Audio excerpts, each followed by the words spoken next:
Alright, that should be it. So everyone. So, how's everybody doing today?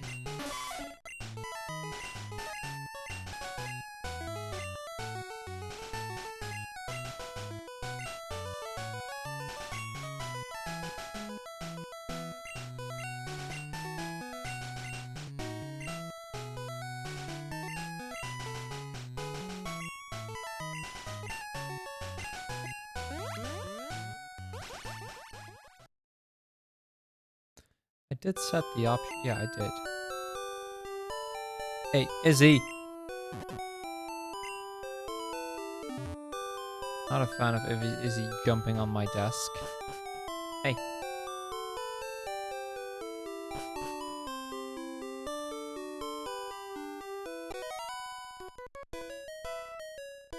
Hello, Izzy.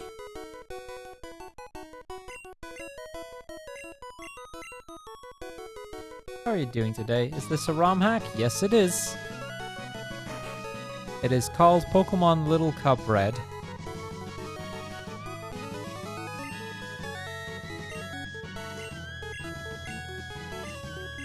I'm actually gonna move this screen over for just a minute. There.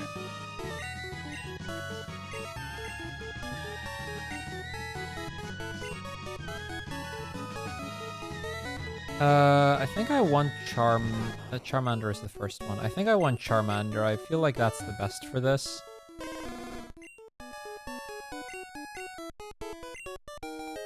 Because here's the thing. Every Pokemon in the game is set to level 5.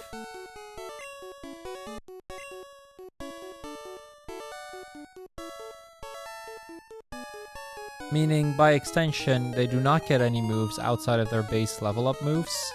And Charmander at level 5 is the strongest of the 3 by far. Not having a great rate, trip of shoelace, entering building 11. Oh, I'm sorry to hear that, Izzy. That is rough. Can I get Nidoking? Oh, yeah, no, there's no evolving. Probably should have mentioned that too. There's also no evolving.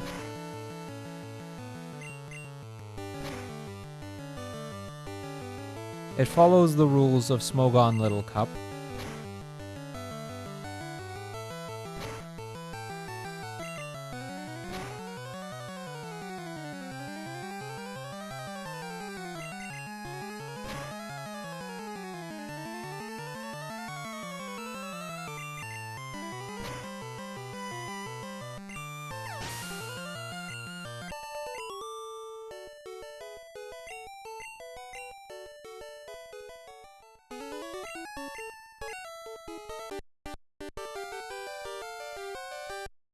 I know Smogon Little Cup started in Gen 4, but the idea is that it follows the rules of Smogon Little Cup.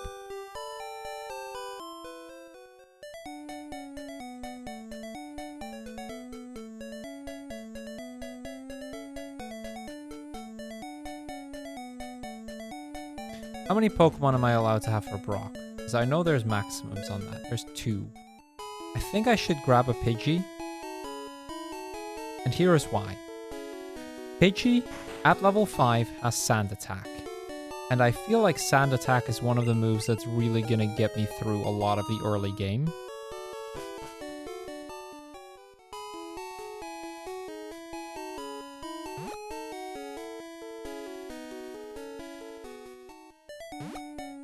Thing is, at least for Brock, I'm only allowed to have 1 Pidgey.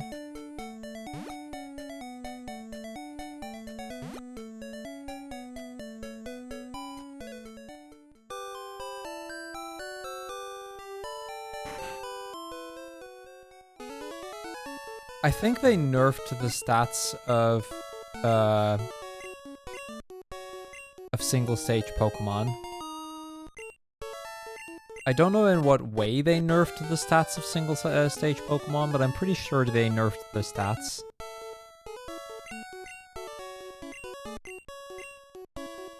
See, this is why I was trying to get into Stream Elements, so that I could figure that out.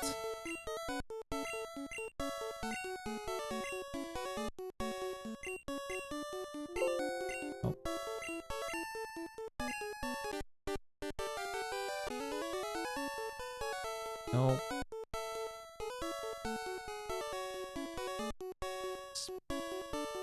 Okay. All Pokemon reduced to level 5. Pokemon can't gain experience. Pokemon can't use evolution stones. Can't use rare candies. All Pokemon following basically the Smogon Little Cup rule set. TM23 has been removed. That's Dragon Rage. And then...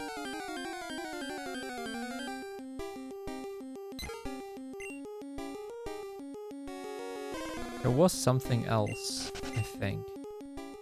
I mean, they've reduced the encounter rate in a lot of places as a nice little benefit, but...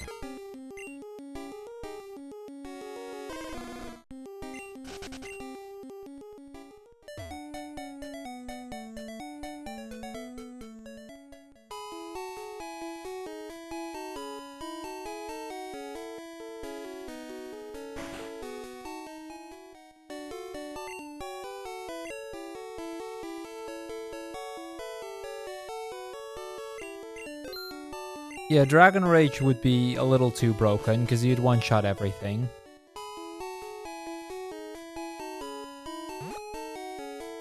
So that's not an option, unfortunately. I want a Pidgey. And there's no Pokemon that can get Sonic Boom at level 1. It's not a thing.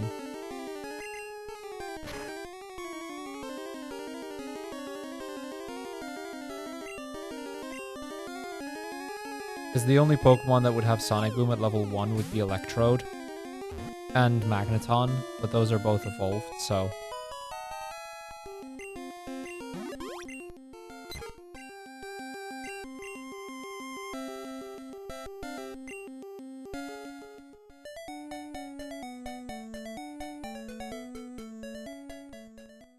Now, I do know what my ace for this run is going to be, but we won't be able to get that until quite a bit further into the game.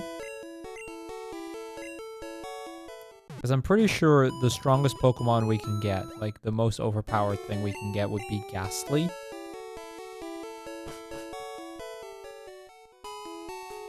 Not in the least because it's a ghost type and a lot of level 5 Pokemon don't have access to non-normal type moves. So any Pokemon with only normal type moves would immediately not be able to do anything.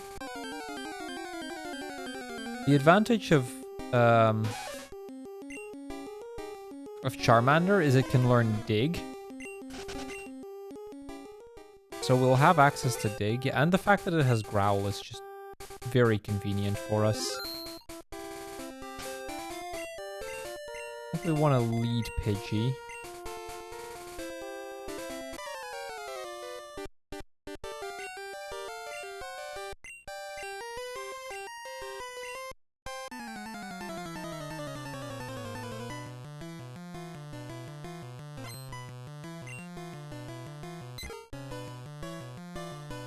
Because that Pidgey is going to have Sand Attack.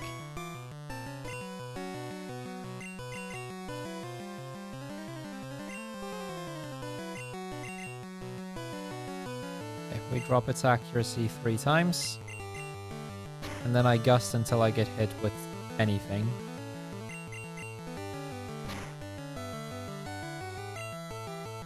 I'm still fine, actually.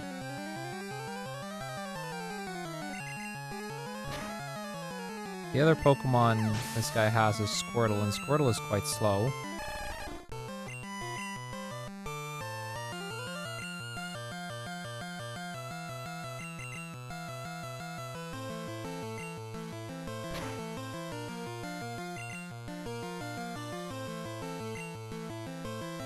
Oh, crap. We're at about 10 minutes. I do not... me...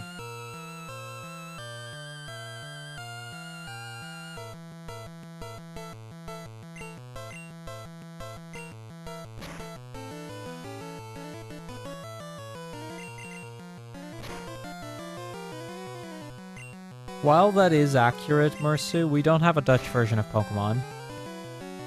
And it is so weird to hear it, to see it written out like that.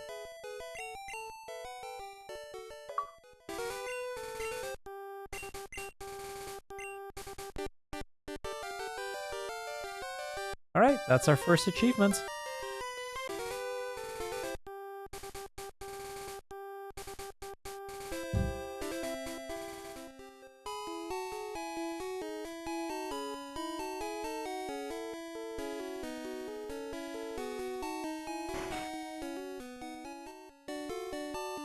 I think Pidgey is going to be kind of our overpowered Pokemon early on just because of Sand Attack.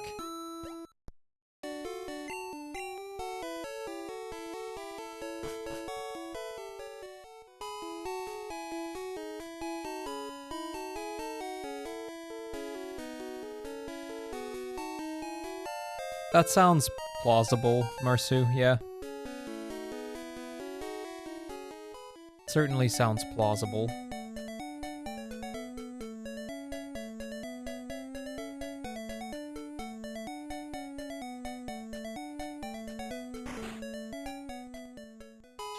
Hey, River with a 30-month resub. Thank you, River. Much appreciated. How are you holding on? How are you holding up? Yeah, that makes more sense. How are you holding up?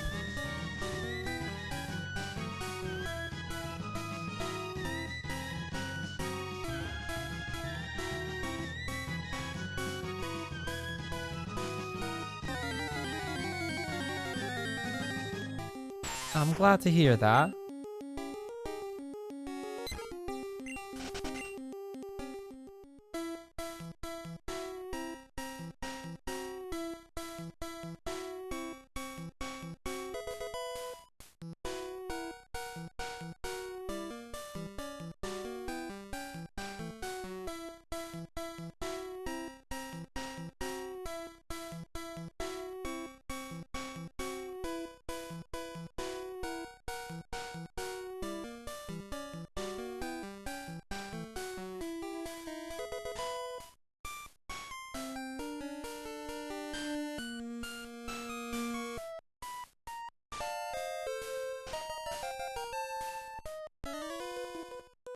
Right, right. Well, as long as there is improvement, as long as you're starting to actually get a little better, like even if it's still rough, you know. At least if there is a noticeable improvement day after day, or even, you know, every couple of days. That's still a big win.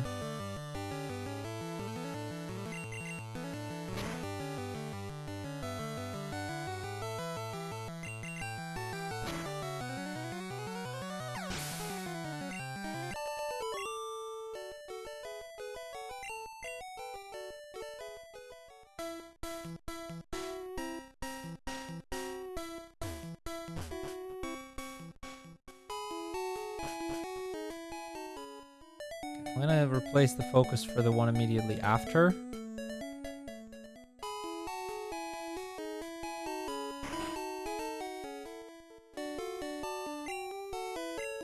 It doesn't mention that I'm not allowed to use items in battle, so I can actually use potions on this fight.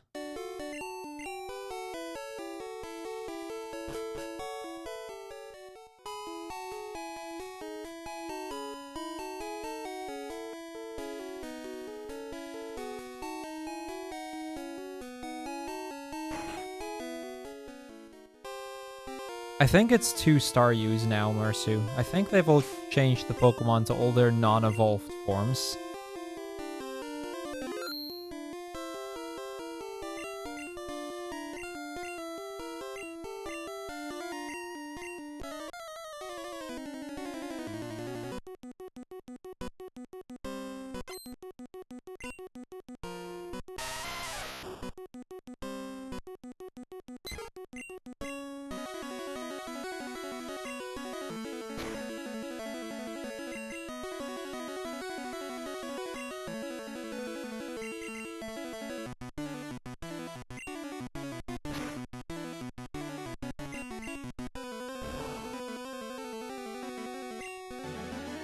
Yo, River with the 100 bits, thank you.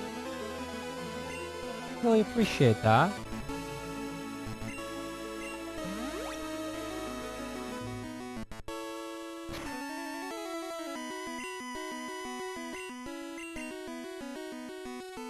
Let's conserve...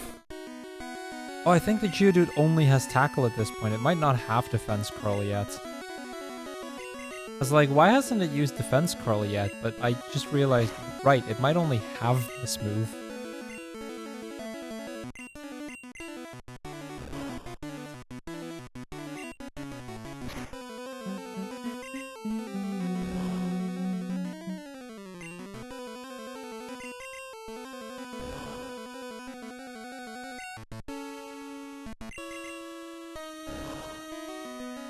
Might have been better off doing this with 2 Pidgeys, honestly.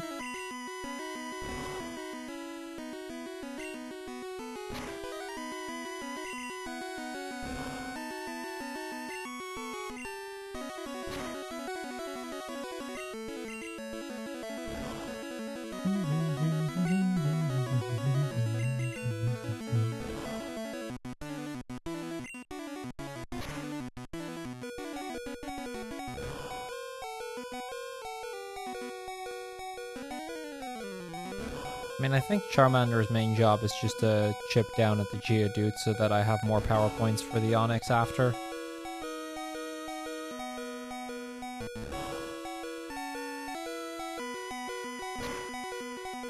And actually, ideally, I'd like the Charmander to survive until the Onix, just so I can growl it a few times.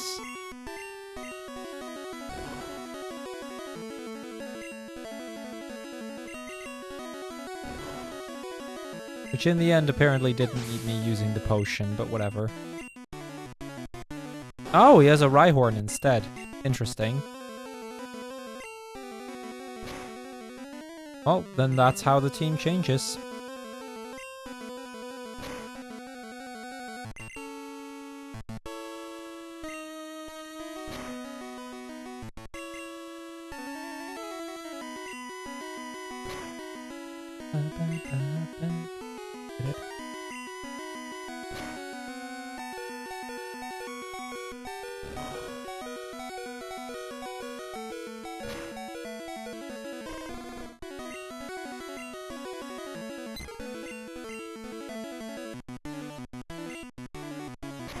Okay, so this thing only has 1 attack.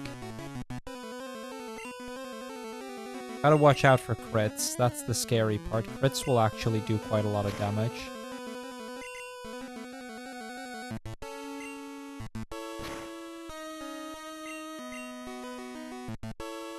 I may have to heal here.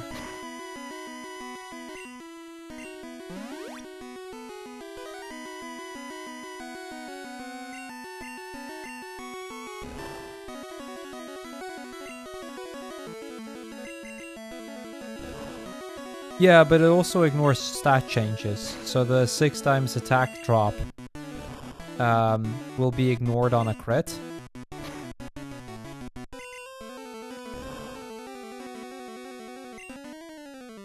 That's why the crit is scary. It's not the 2 times normal damage, it's the 2 times normal damage. The 2 damage he does every turn is not the normal damage, it's a quarter of it. Or a third of it, something like that.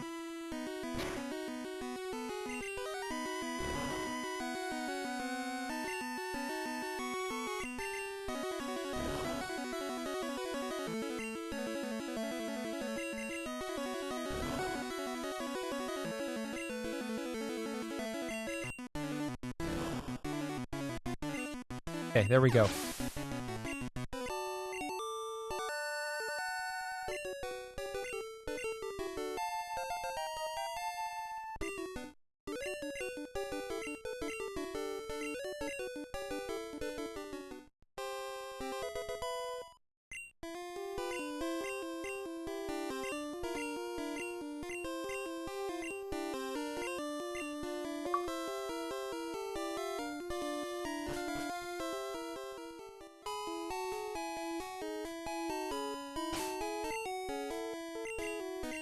Yeah, it is Bite.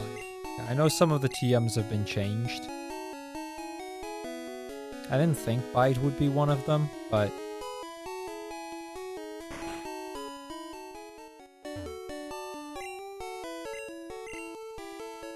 Alright, I can now get a 3rd Pokemon on the team. Going onto Misty. I think I'll get a third Pidgey for now, or a second Pidgey for now.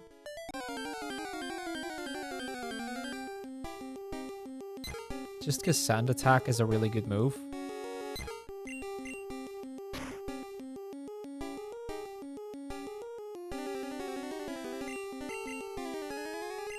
Hey, human?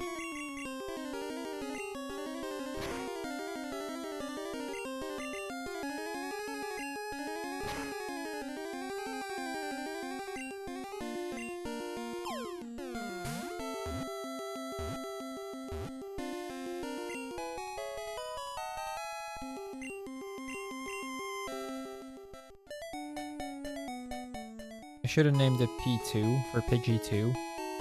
Like, I know what I'm gonna get after, like, after Rock Tunnel, or after Mount Moon, I'm gonna drop that one. And I'm going to grab an Ekans, because Ekans has Wrap. And Wrap is really broken in Gen 1.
Yo, nice. Good stuff, River. Congrats.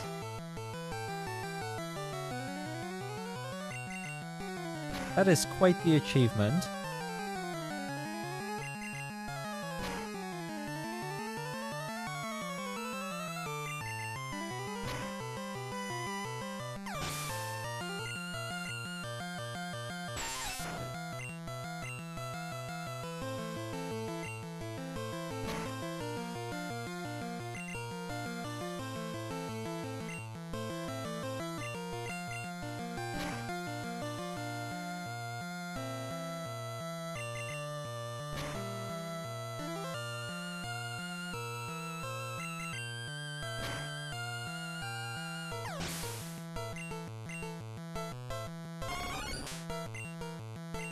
Okay, so the teams have actually seen quite a few changes then. If there's a Venonat here...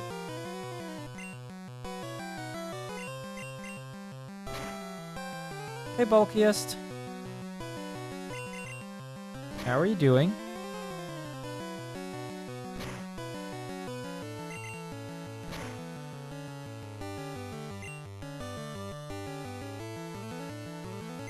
Okay, Sand Attack got disabled, that's fine. Look at you being all cheesy.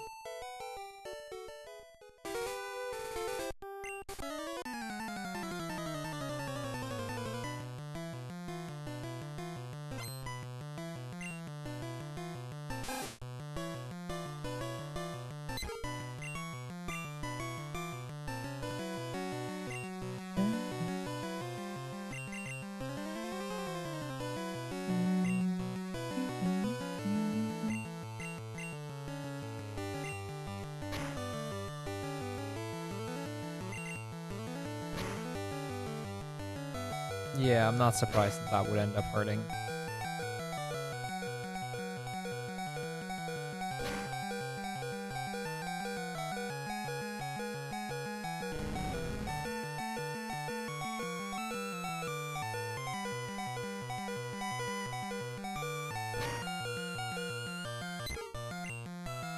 There is not, no.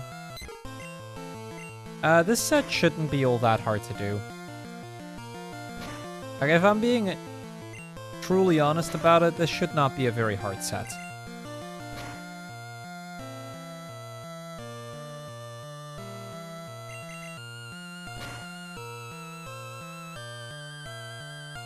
I saw the set the first, like when I was looking through sets on Retro Achievements, I saw the badge for this one, and I was like, that's a really cool badge. I want the badge.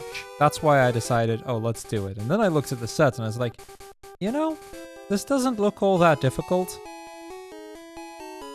Yeah, I may have to walk to the center a fair few times. I did not route it out. I'm literally routing this, or playing this on the fly. The timer is there for, you know, just so if I decide to put this up on YouTube or something, that I can do that. What's the plan for Misty? I'm planning on getting an Ekans. Raticate is not an option. You cannot evolve Pokemon.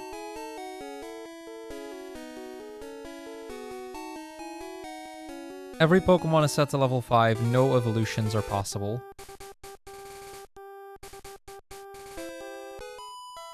Yeah, every Pokemon has to adhere to the Little Cup rule set, pretty much.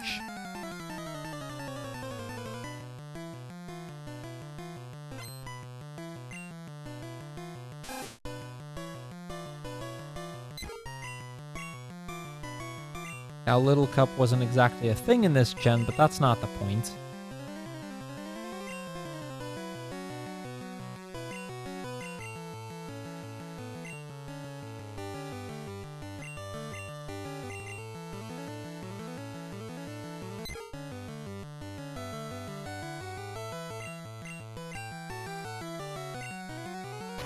Yeah, I'm thinking my best bet is going to be things like Pidgeys, because Pidgey seems to be really decent in this so far. And then I'm going to grab an Ekans later.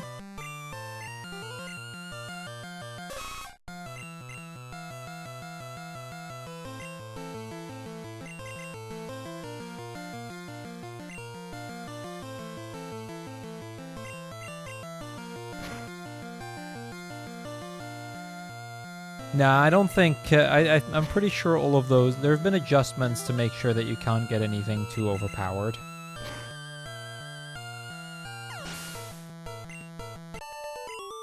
I think they either changed the stats of the Pokemon that would be too broken in this, or they just outright removed them.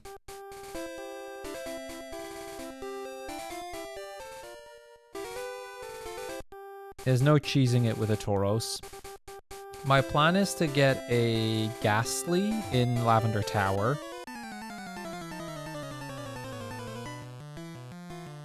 This Ghastly should do really well. At least I think.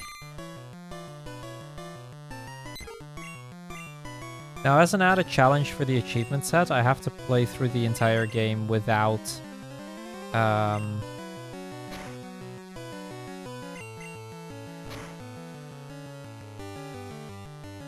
Let me make sure I say that right. For the achievement set, I need to play through the entire game with without picking up any TMs, but I can still use the ones that I get from gems. I should be able to get Thunderbolt. I should be able to get Mega Drain on it. And that'll make for a pretty decent moveset for a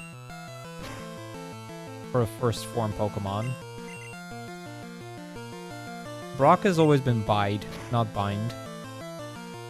Sounds similar, not quite the same.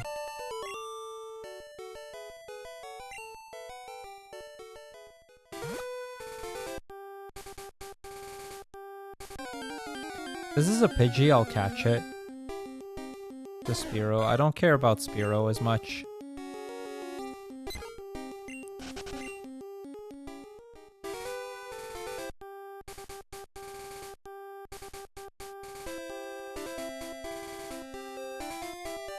See, I'm debating it might be worth to get another Pidgey going into Mount Moon. There aren't very many Pokemon I'm gonna need to fight.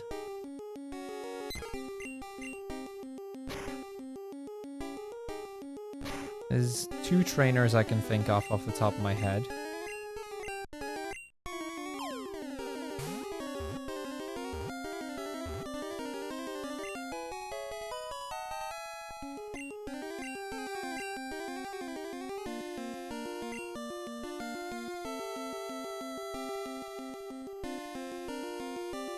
Okay, I'll do PT, P2.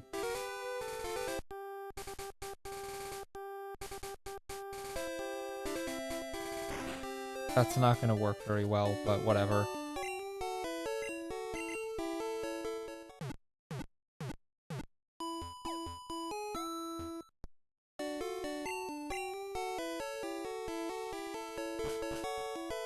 I'm confident in my Pidgeys. You're probably gonna notice that the encounter rate here has been reduced significantly. They reduced the encounter rate in a few areas, in part because repels are not going to be able to do anything anymore. Oh, I can't use that. Let me toss that real quick. I was wondering if they had changed it since rare candies don't do anything.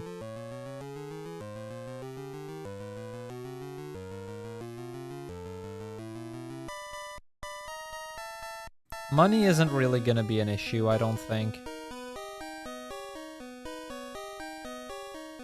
I'm not particularly worried about money management.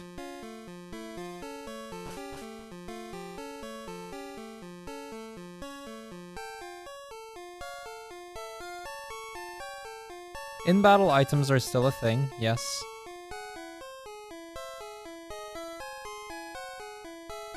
Partially why I'm not particularly worried about the late game.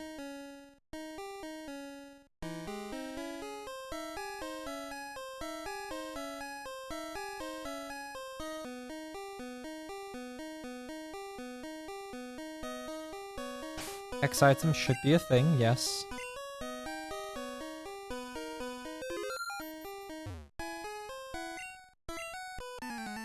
They didn't... Hey, I never said this challenge was gonna be all that difficult, right?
Like, this particular challenge, like, it should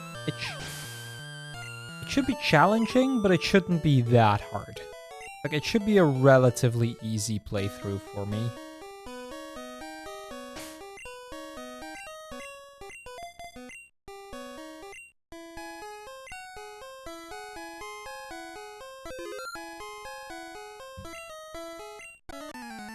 Like, just something, you know, something casual, something fun, something that we can just kind of just work our way through and then just enjoy.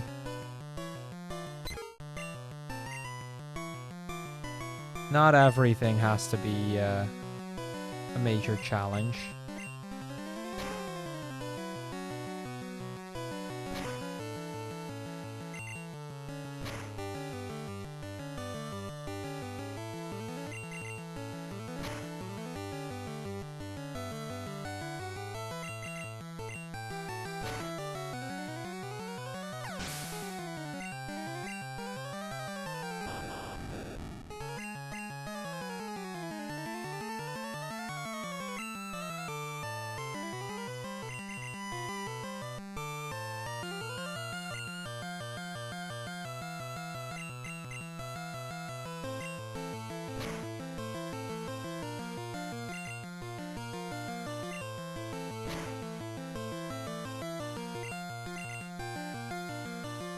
Okay, we're on -6 defense, which is a little concerning going into the coughing, but I have another Pidgey and I still have Charmander, so I'll get a sand attack in. Probably die soon, but that's okay.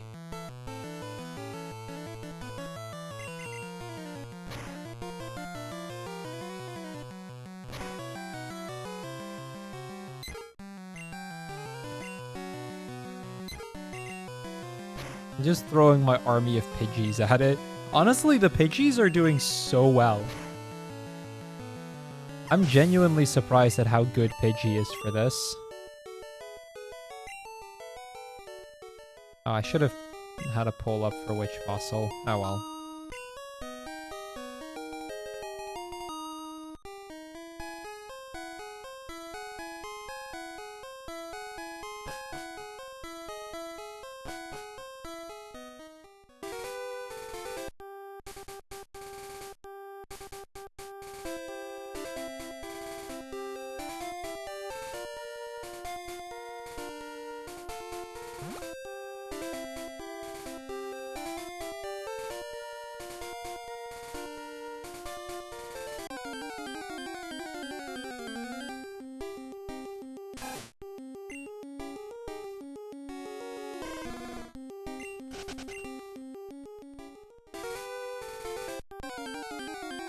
Yeah, I want Ekans.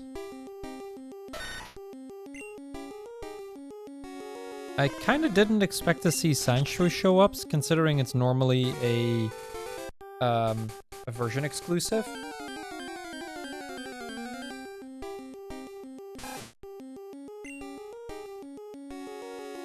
Considering everything is not evolved, like considering everything is a base form Pokemon, Staryu is actually quite decent, I think.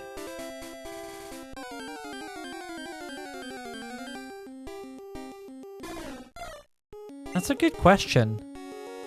Sandshrew might actually be a better Pidgey. Let me look it up.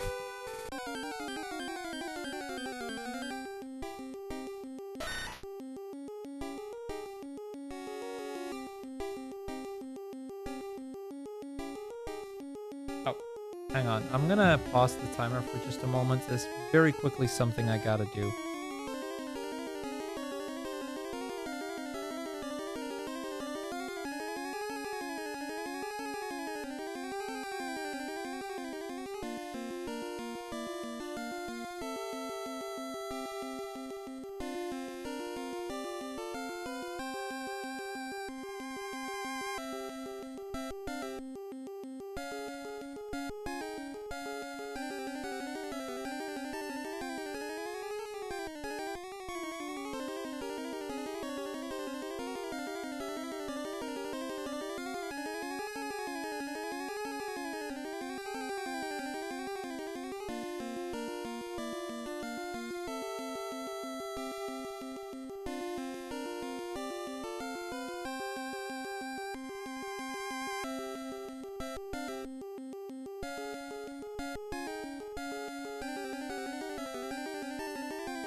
All right. Sorry, let's unpause and let's continue. Sorry for that quick intermission there. A little work thing came up.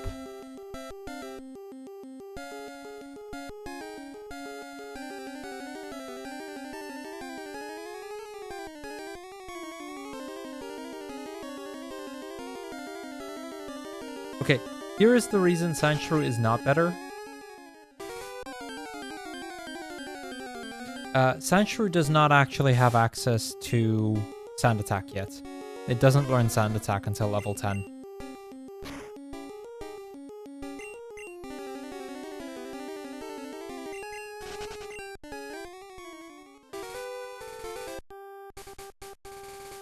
As such, Sandshrew is not a replacement for Pidgey. It's not viable.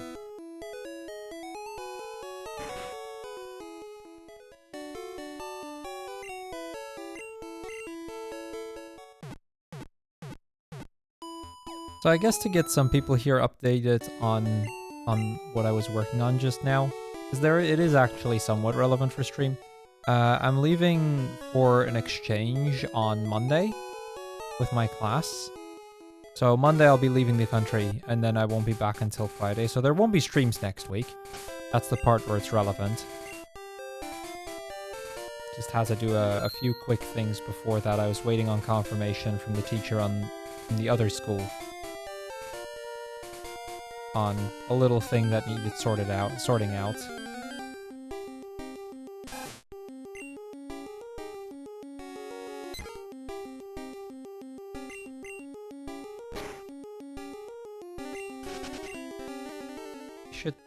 I don't know if I had saved already.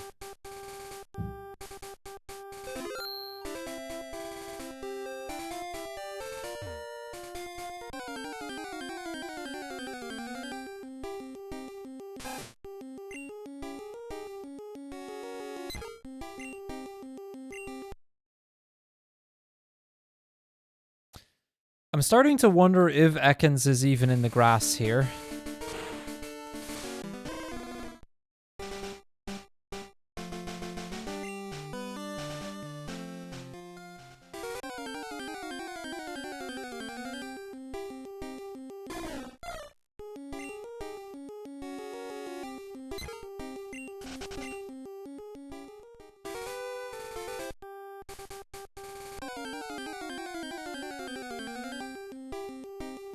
Okay, since I have not yet seen any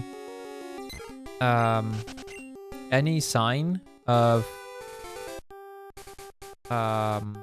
Ekans, I'm going to go under the assumption that Ekans is not actually in that grass.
So this has Peck and Tail Whip then.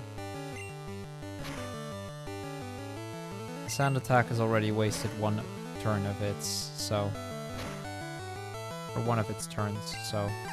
should be okay.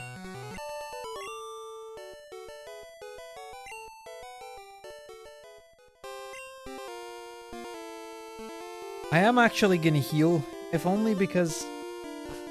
I've noticed that trainers don't actually give that much money, which is making me believe that money of trainers here is calculated based on the Pokemon they have, and because well, it might not.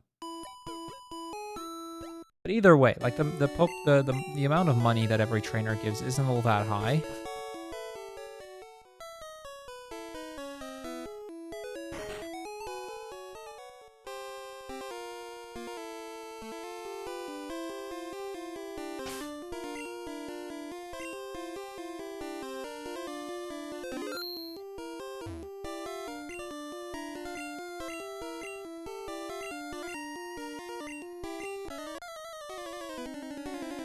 So, in any case, here we go.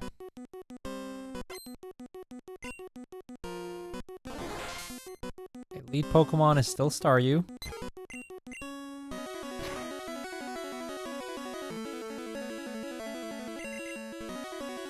I'll Sand Attack twice. Yo, Feka with the 65-month resub. Thank you, thank you. How are you doing, my friend?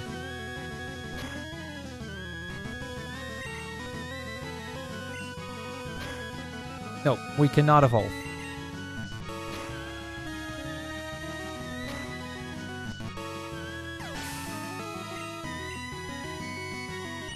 Okay, so they replaced Starmie with Goldeen. That makes sense.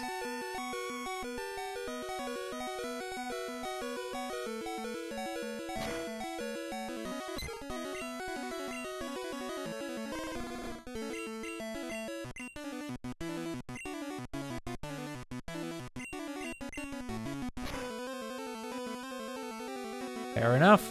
I can see how that would make you tired, that's for sure. But I hope it was fun at least.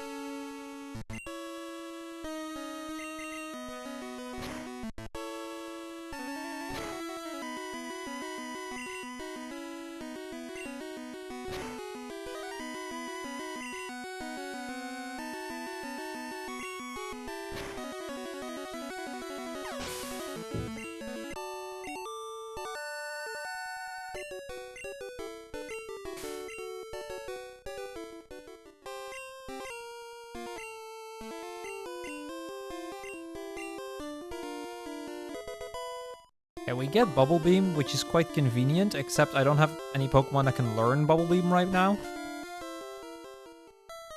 But that's our next 2 achievements.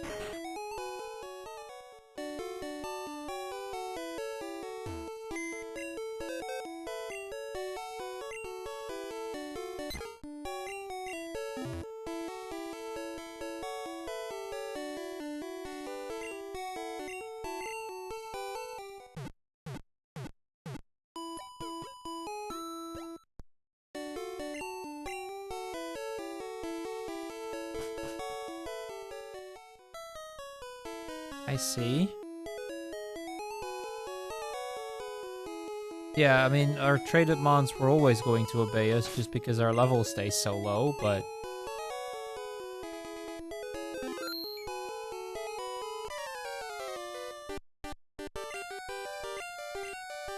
yeah, every gym has a little challenge coming along with it.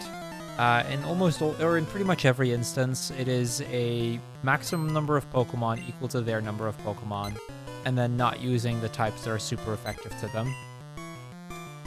So for example, for Surge, I can't use ground Pokemon.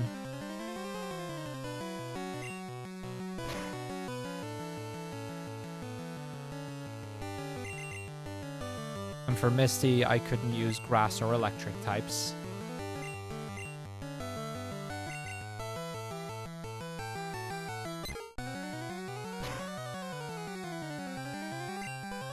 Sand Attack is a normal type move.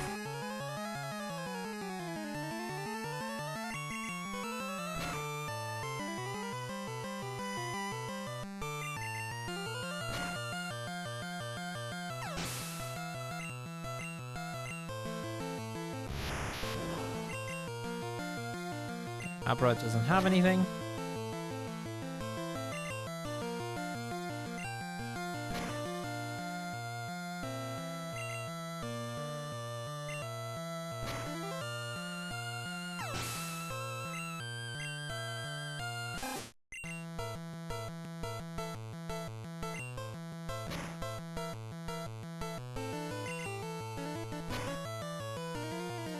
Rattata is always a pain in the butt.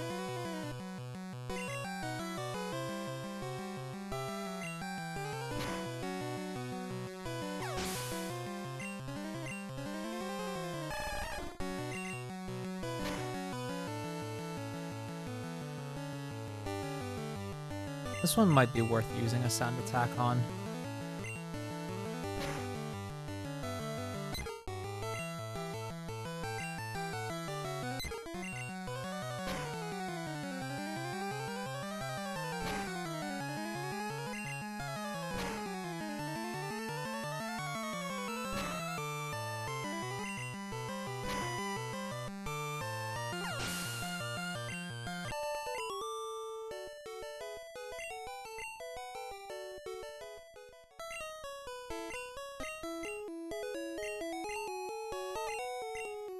Alright, we're gonna have to start moving north, and chances are we're gonna have to return for the center a lot of times.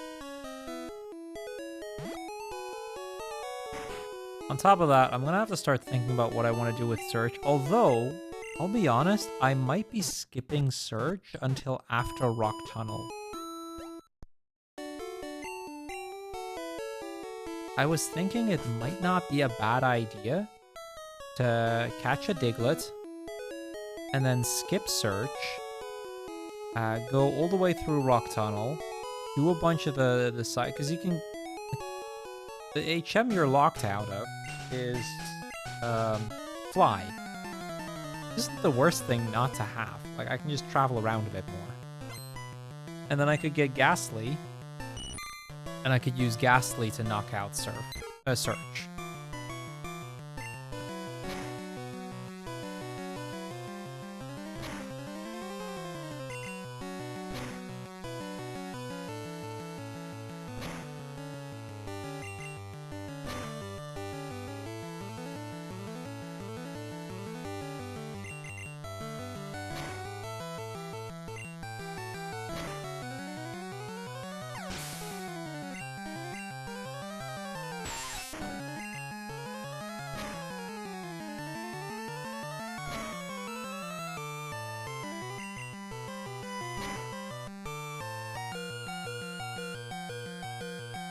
That's fine. This Pidgey's gonna die, whatever. Doesn't really matter.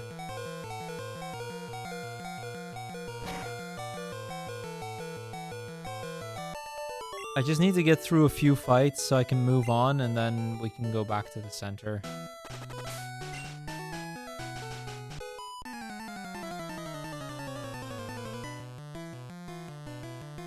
So if that's the situation, then this is actually the next achievement I'm going to try to get.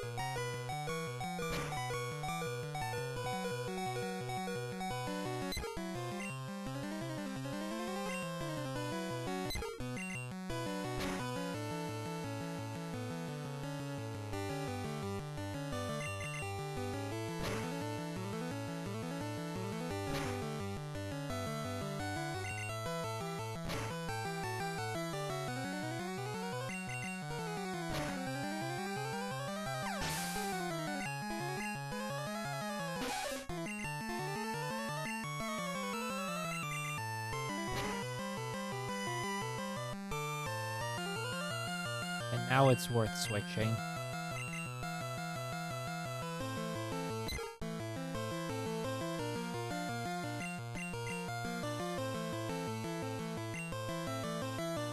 See, the next Pokemon, or the next trainer has 3 Pokemon.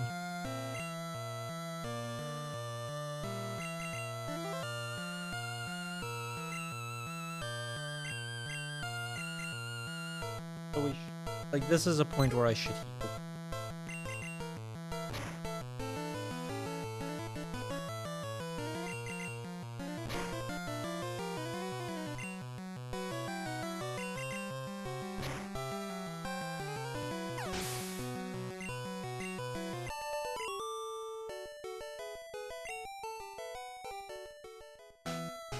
Yeah, what I think I'll do is I might get a Diglett.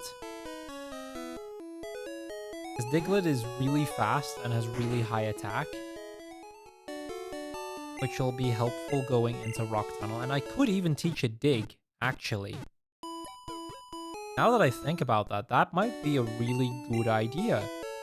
I could get a Diglett, I can teach it Dig, because I can use the TM for Dig, that's fine.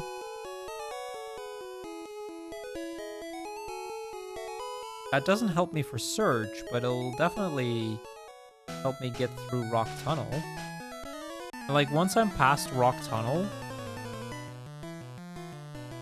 Because that's the thing, the achievement... Diglett doesn't know Dig yet when I catch it, but we'll have the TM. Like, that's the point. I can only get one Diglett with Dig just because it doesn't learn it until like level 18 or something. And we're limited to level 5.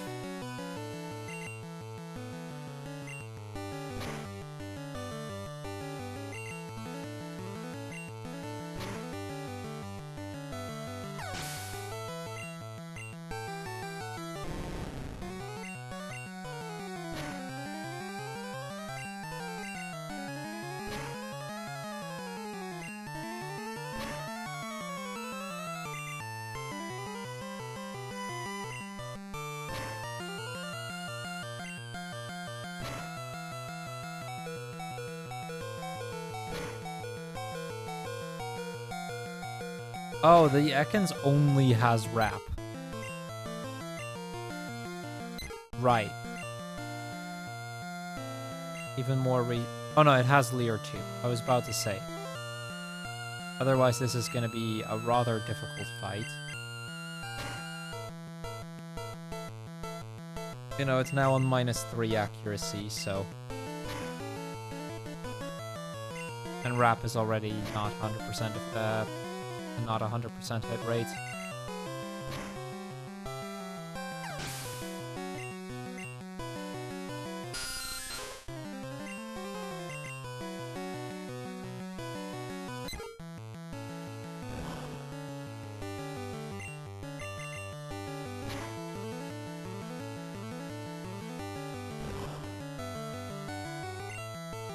Trying to think how many required trainers are there in Rock Tunnel. There's... And then it's probably more relevant, how many Pokemon are there? 2, 3, 4, 5. You can get all the way to him, that would be 8.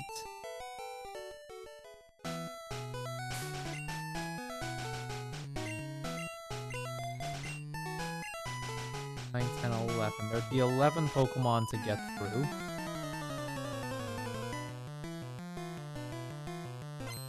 I think with Dig we can actually get quite far then.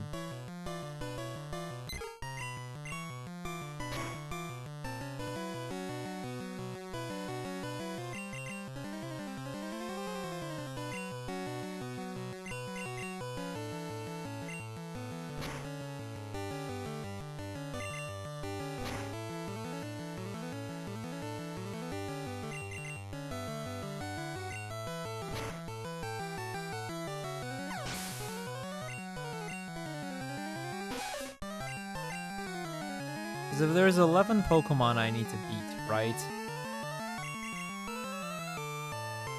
I'll have 6. So basically every one of my Pokemon needs to take out 2 of their Pokemon.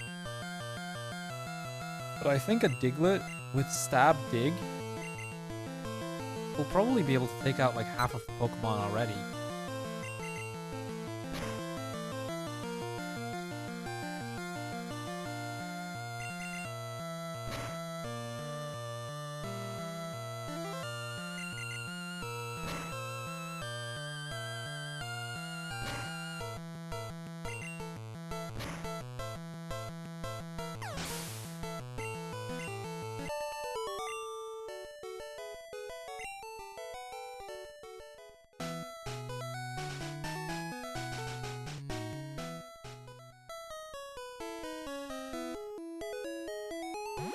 Now the question kind of becomes, do I want to try my hand at Search before that anyway? Because I could just go up to Search, be like, hey, I'm gonna fight you. Use my Charmander, use my Pidgeys. Like, you use 2 Pidgeys and a Charmander and then kind of hope that works out. And I wouldn't be surprised if it does work out. It is 1 extra battle. It wouldn't be too bad to do, I think.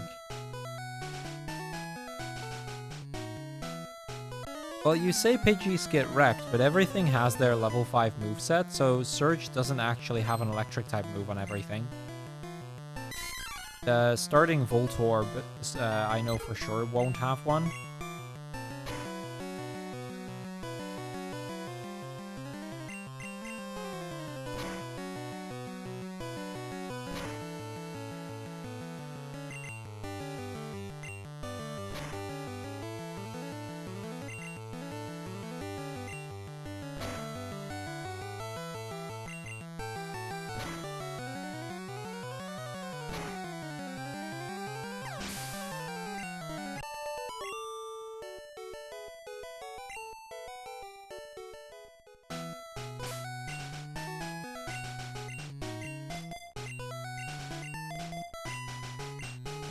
And as you might imagine, that does change things a little bit.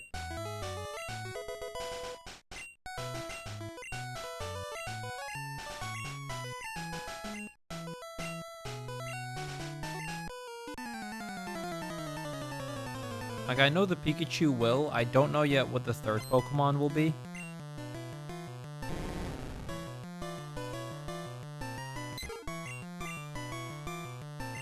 Good miss. Oh, bad miss.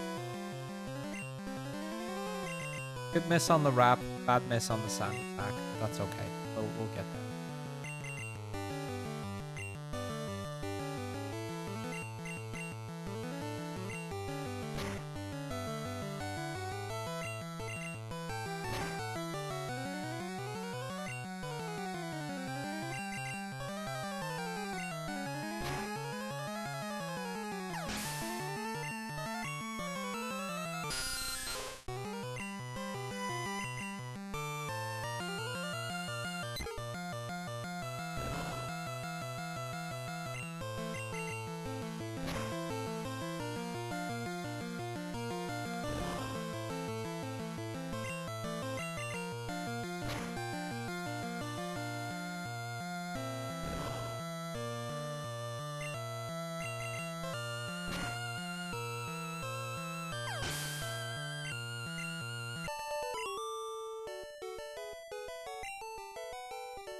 It is a fun little hack.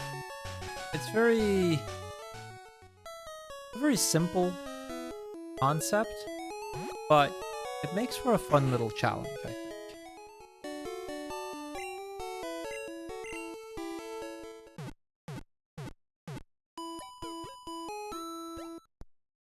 And don't get me wrong, the Pidgeys are gonna start getting outclassed soon. Like, for as good as the Pidgeys are now, they are going to get outclassed. Pidgey works decently well for the early game at least, which is nice. Yeah, right now that's kind of a thing. It is a lot of going back to the Pokemon Center. That's gonna start changing as the game progresses, I think.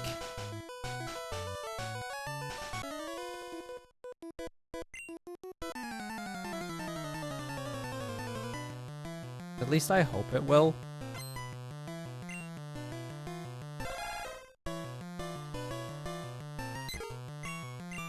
Like, the fact that there is no...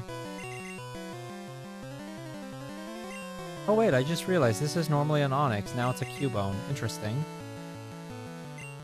Oh, but that only has Bone Club, so... The worst thing it can do is growl me. Okay, so we're completely immune from Cubone. That's good to know for Rock Tunnel, because there is a Cubone in there, I think. Good to know that we can just use any of the Pidgeys and it just can't do anything.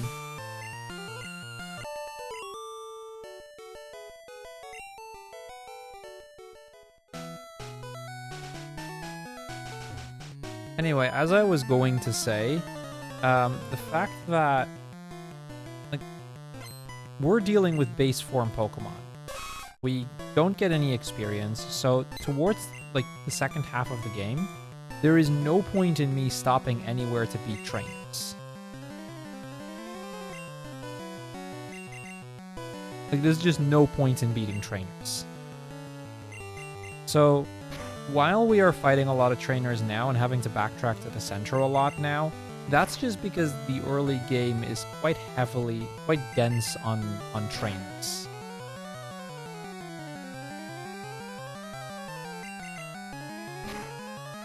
I don't know if we can even get Articuno. I wouldn't be surprised if the legendaries are not available. Or that their stats were nerfed significantly.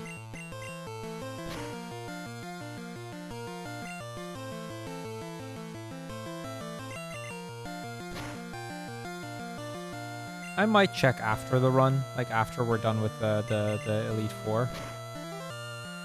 I might also not. I'll consider checking after the run. Or like after the Elite Four.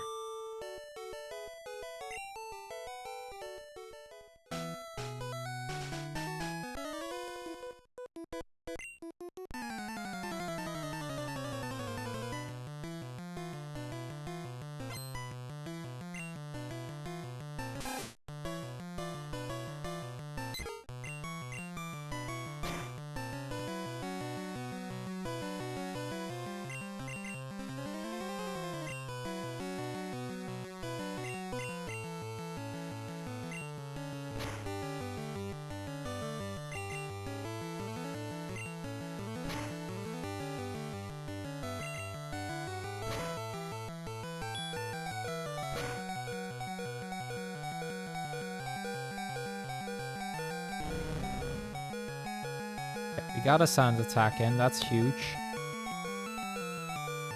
We get a second one in, huge.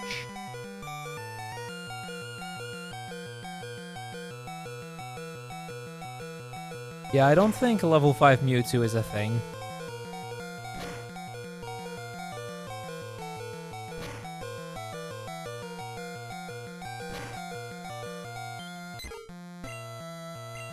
Pretty sure the hack is set up in such a way that those are not the sort of things you'll see.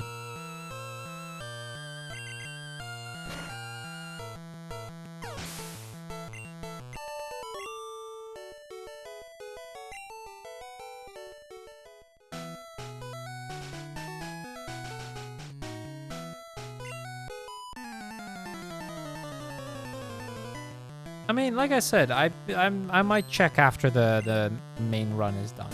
I'll consider checking after the run is done.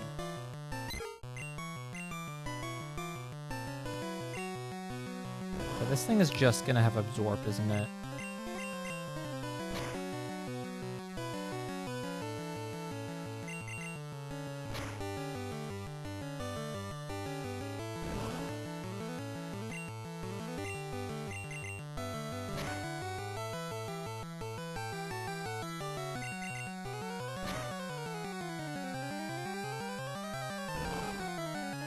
Why is Gust not super effective? Because in Gen 1, Gust is a normal type move.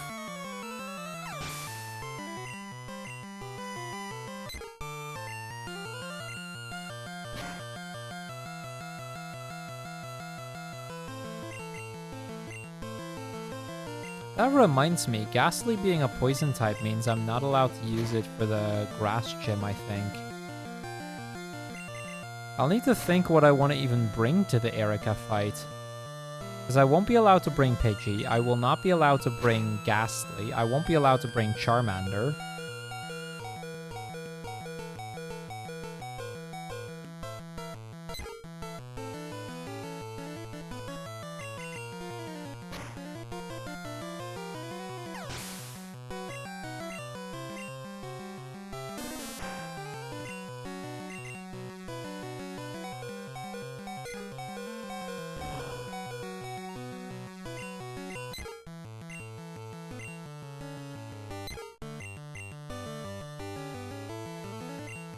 I would be allowed to bring Diglett, I think, right? Yeah, I would be allowed to bring Diglett. Oh, with Erika, it's only without using Bug, Fire, Flying, Ice, or Poison moves. Instead of also having the without using ground Pokemon.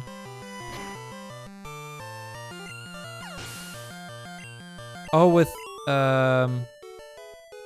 Surge, like the no ground type Pokemon might be because of their immunity.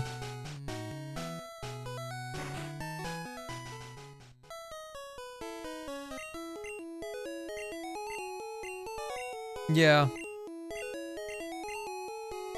It seems that way. That's probably because of Surge having the, or ground types having the immunity to its attacks.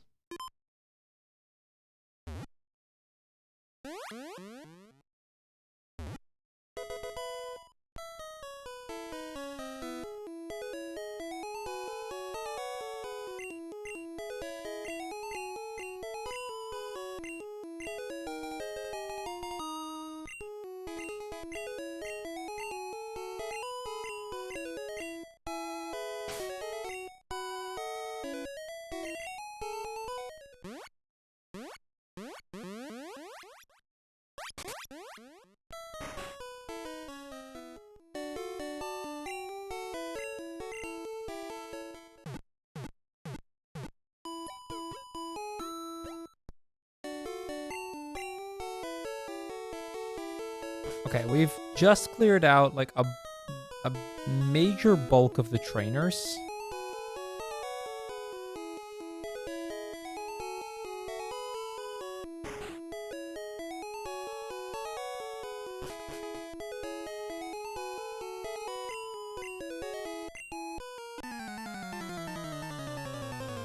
He has, yes, he did indeed.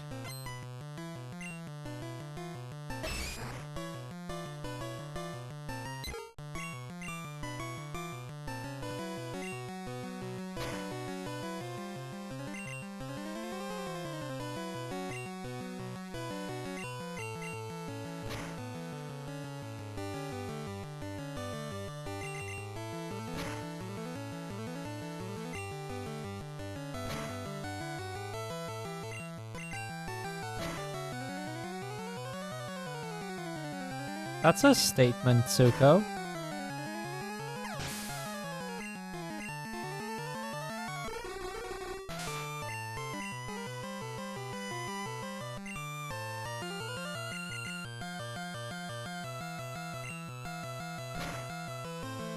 I mean, not that I expect that to happen, but...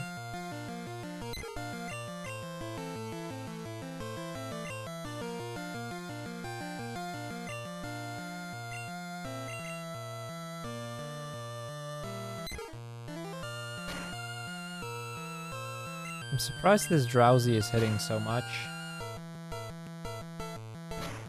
Come on, Drowsy, you've had like 3 sand attacks, right? I think I used like 3 sand attacks. NSO is Nintendo Switch Online.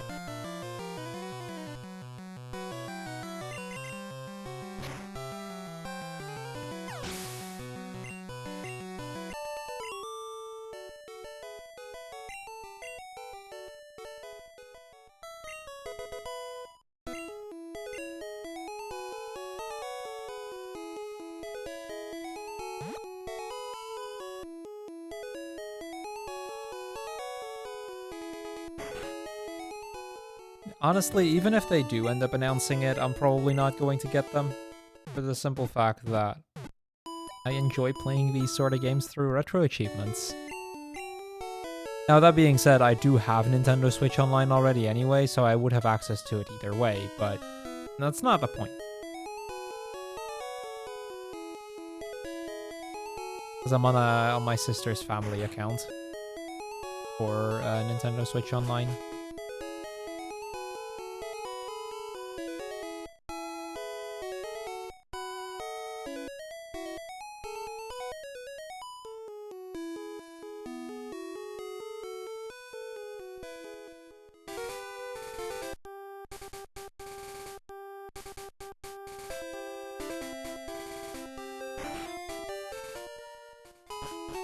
I don't think I'm gonna pick up the full restore. Potions are enough, actually.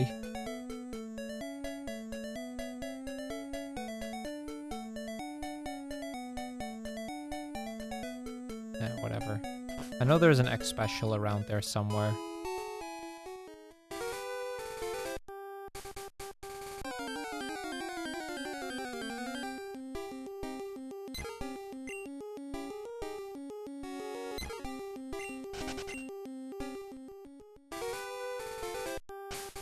Okay, this one I want to save before because this is definitely a fight that could go wrong. If the fight is unchanged, she'll have 3 level 5 Pidgeys.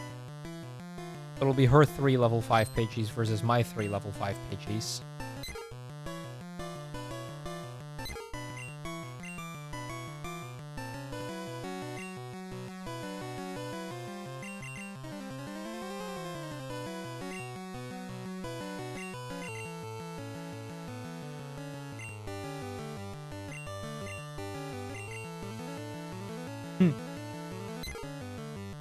That seems fair, Tsuko. That seems fair.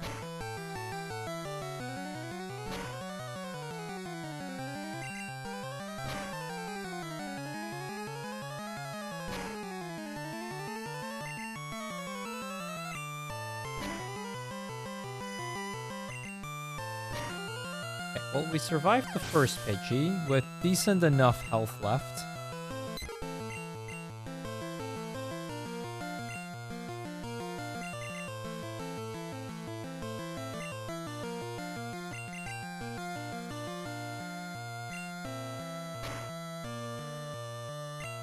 Unfortunate crit, but that's okay. Thank you, Scion, for the good luck. Appreciate it. How are you doing? How's ESA?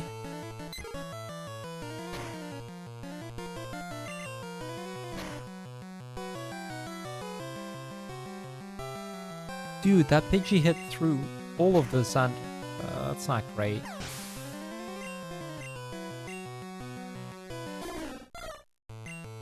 Oh, the last one's a Spearow.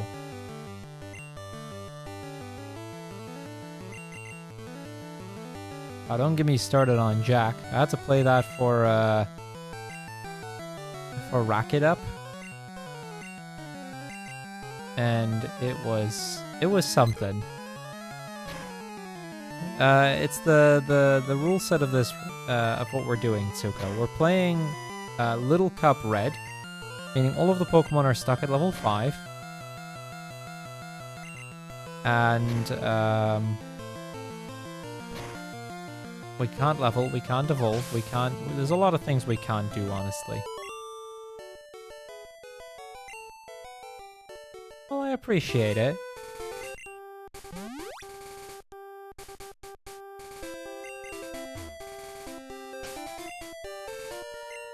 We got through that fight well enough.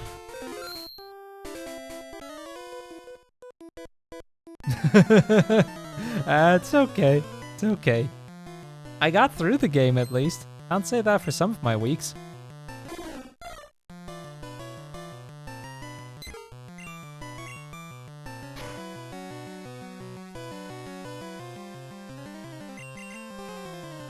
For those wondering what that's about, RetroAchievements has this event going on called Rack It Up, where every week you get a random page from a magazine, and tied to that page there is a task you need to do. And some of those tasks are really fun. Some of those tasks are a bit of a pain. My week 1 task was beat Jack 3, which took a fair few hours to beat. Not a short game.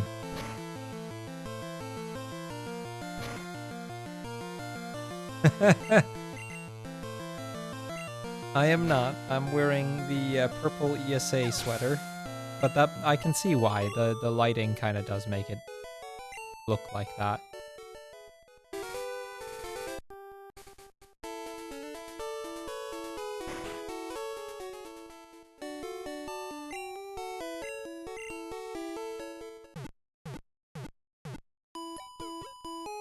I know, right? Really cozy.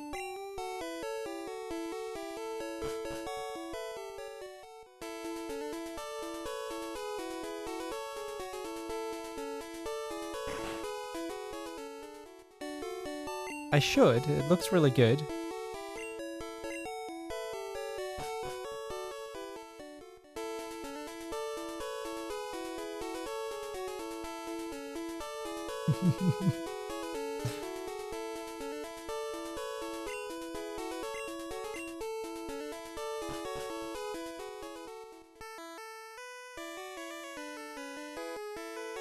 Would be great if something like that happens.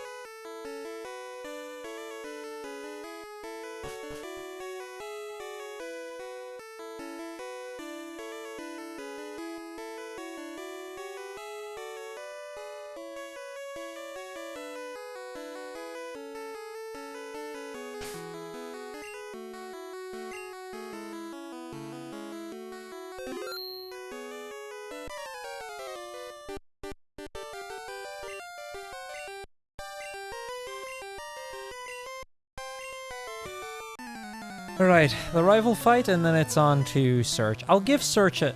I should have got the Diglett first, I think, actually. Come to think, I should have gotten the Diglett first.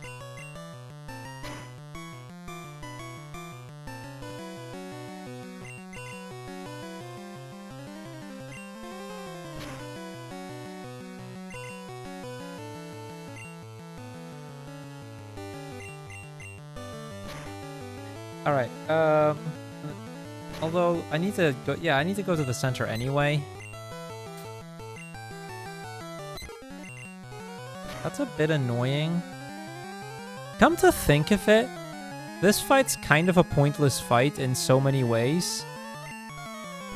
See, I didn't realize this at first, but this fight right now, because they're unevolved, is identical to the first time you fight the rival. Or the previous time you fight the rival.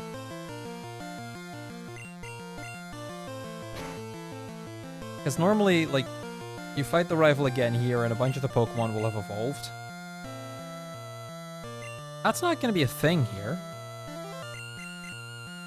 He's still going to have Abra. That crit might have actually been a good thing. That might have killed without.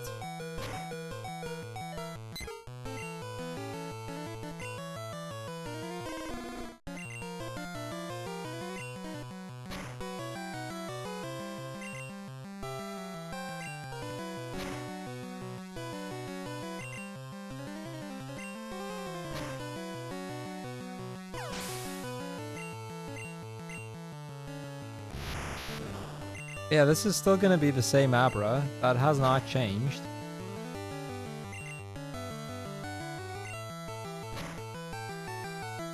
So for all intents and purposes, this is the exact same fight, except Pokemon being in a different order. Oh, and him having a potion, apparently. Which is fine. Especially if he uses the potion on the Abra, the Pokemon that can't do anything.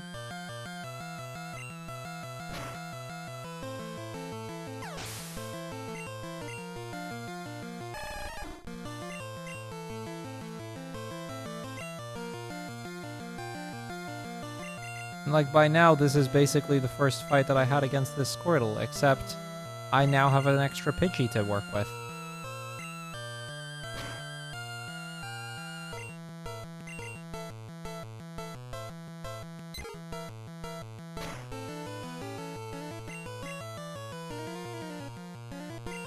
So it's basically a guaranteed win. It's like this fight is already... Well, it's not a guaranteed win the first time you fight it, but it's already a fairly easy fight the first time round. Imagine having an extra Pidgey, being able to shake off all the tail whips, but it not being able to get rid of the growl, being able to sand attack it. I think we got this.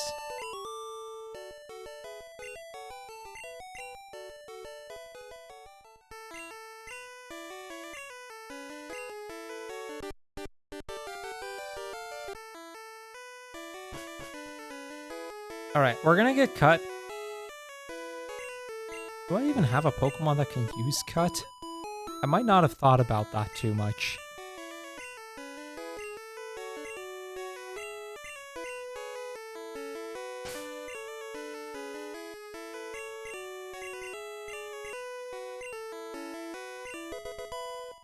Charmander can. Is cut any better than Scratch?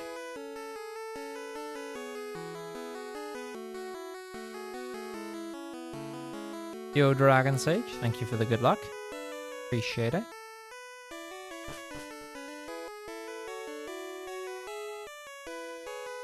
It is slightly more powerful at 50 base power instead of 40.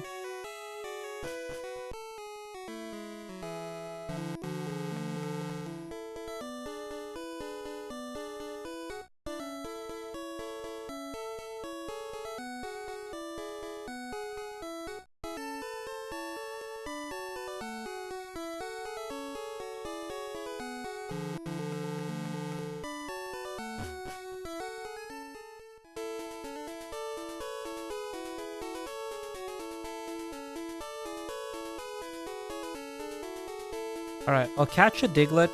I'll go to the center.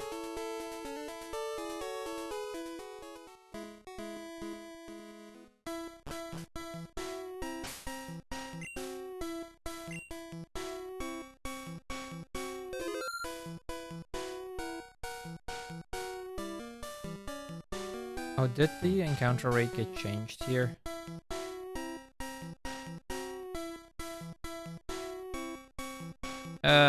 Okay, this may take a while because the encounter rate got reduced significantly for this.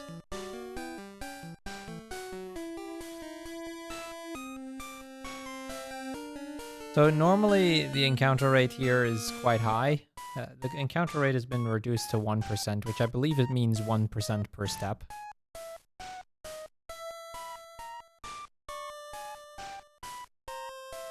Most dungeons normally have an encounter rate of about 10%.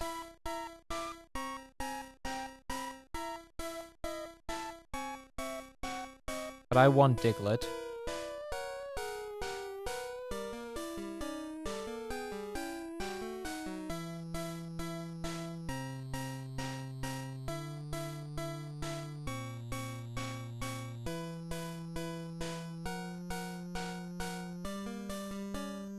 This is going to be true for when we try to catch the Ghastly too.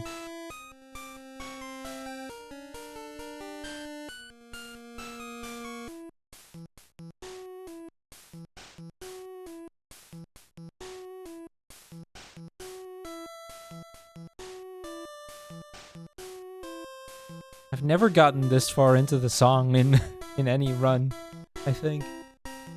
I've actually... Well, maybe I have, but it's very uncommon to hear the entire thing actually loop.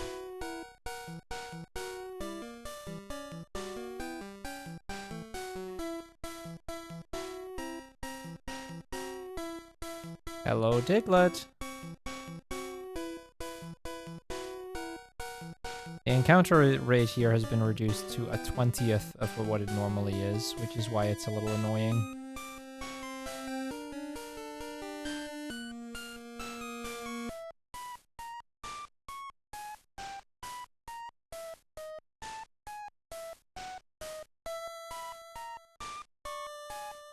Come on, Diglett. Show up, please. Worst thing is, even if it shows up, I still need to catch it, which is by no means a guarantee. Okay, I'm gonna go to the center first to at least heal up the other Pokemon. If the encounter rate is this low, I feel like I might have to do that.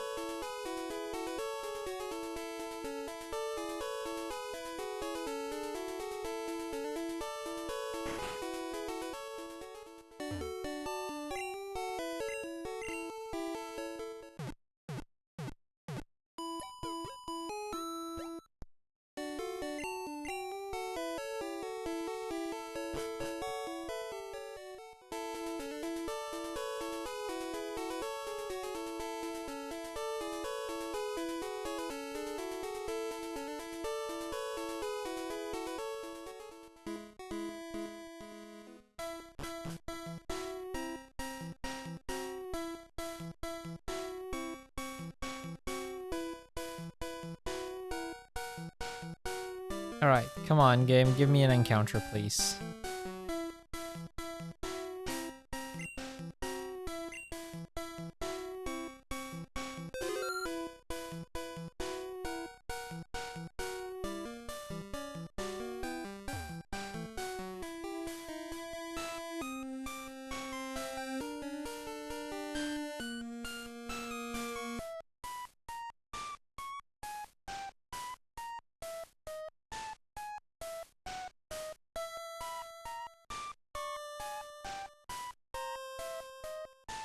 I'll admit, when going through Mount Moon, I really appreciated the low encounter rate. Right now, I really do not.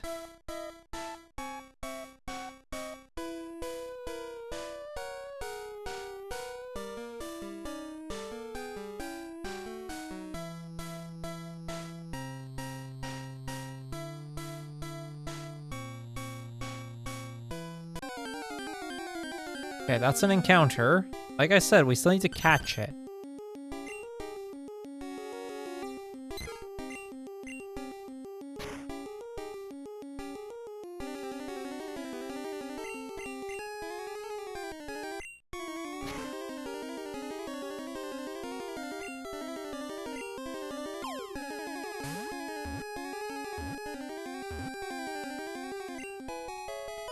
We got him. Okay, we finally got Diglett.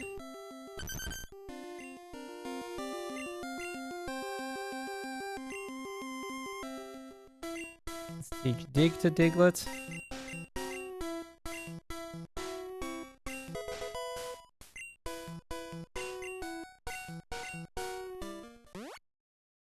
Now, for the search fight, I'm going to have to get rid of the Diglett because I'm not allowed to bring Pokemon with ground. I'm not allowed to bring ground Pokemon.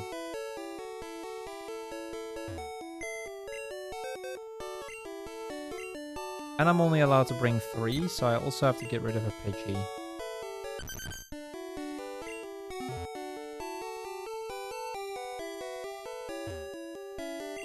Probably should have healed first, but whatever.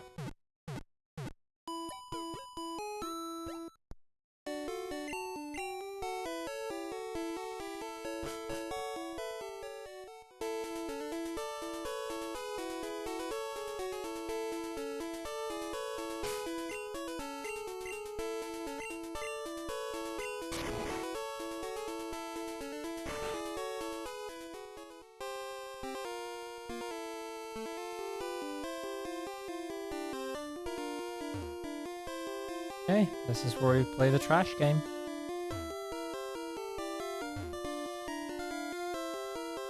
I really don't like it when it's this one.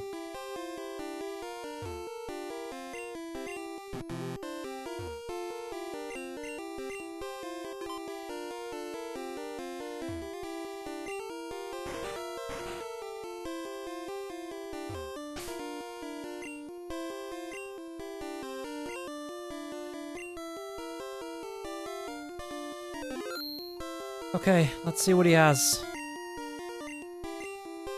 I'm thinking there very well could be a Magnemite. What would Magnemite have for moves?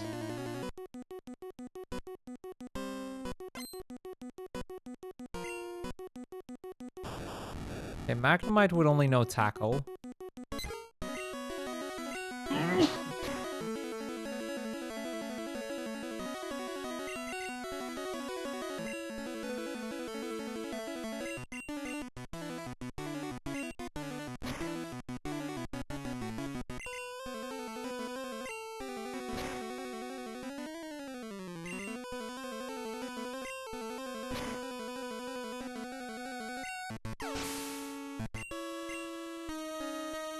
Okay, this Pikachu has Thunder Shock, so that's gonna hurt. I was hoping to get at least one Sand Attack in, and then I'll switch to the Charmander. I figured I would have to sack a Pidgey on it anyway, so...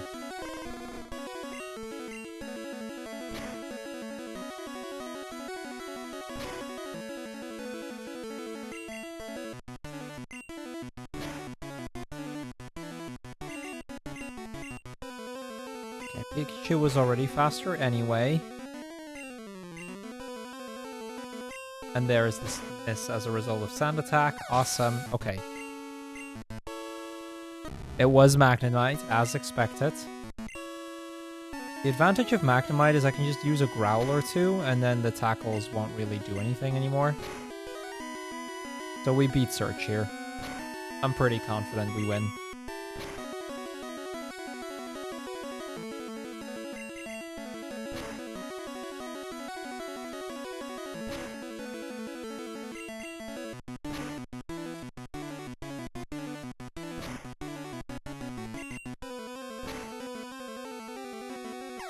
And there we go.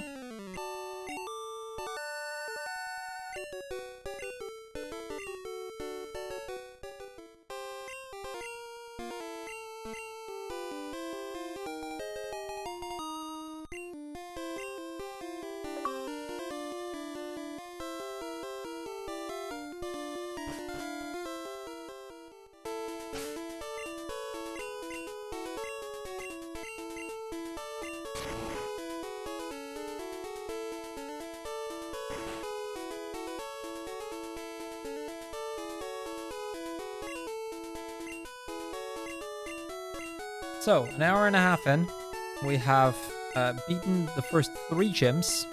We are starting to get a bit of a team going.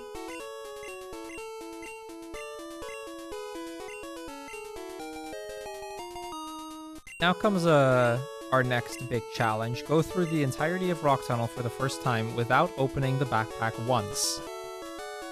Meaning I have to do the entirety of Rock Tunnel with just the Pokemon that we have. No opening the bag.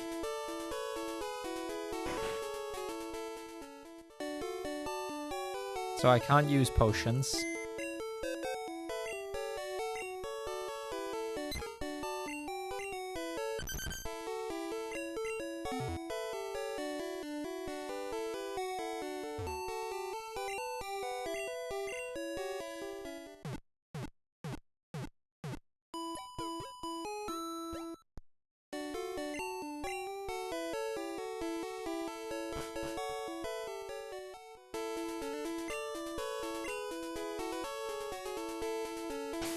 Time to put Diglett up front, because I'm pretty sure Diglett is the strongest thing in the team now.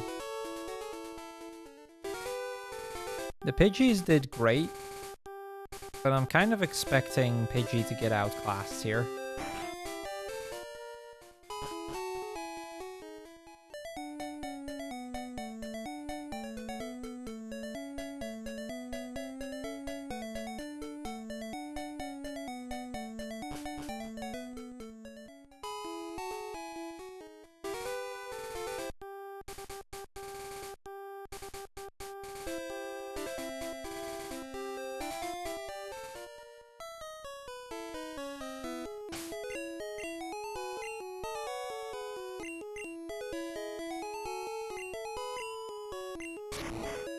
Can I buy... I should be able to buy regular potions here, right? I should buy them.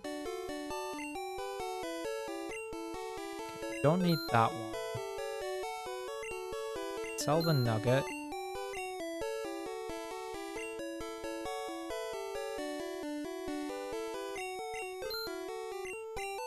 I'll just get some potions. I might not need them for a while. We'll see, but...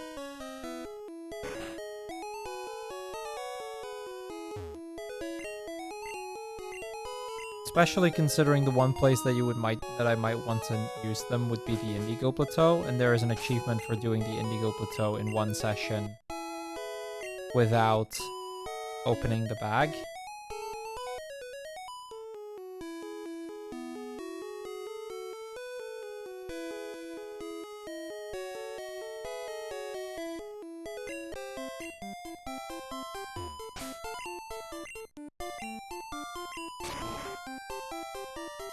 Although, come to think of it, what I could do is beat the Indigo Plateau without picking up any TMs, and then beat the Indigo Plateau again, but then without opening the backpack. Because then I can go back. Like, if I don't get it first try, I can do that, because then I can get Psychic, I can get Ice Beam, I can get, you know, some solid moves.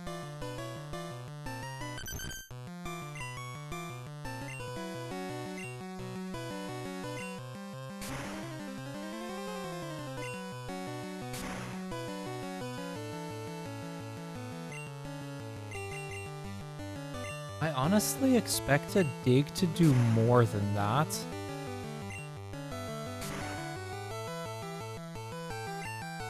I'll admit, I expected Dig to be better than that.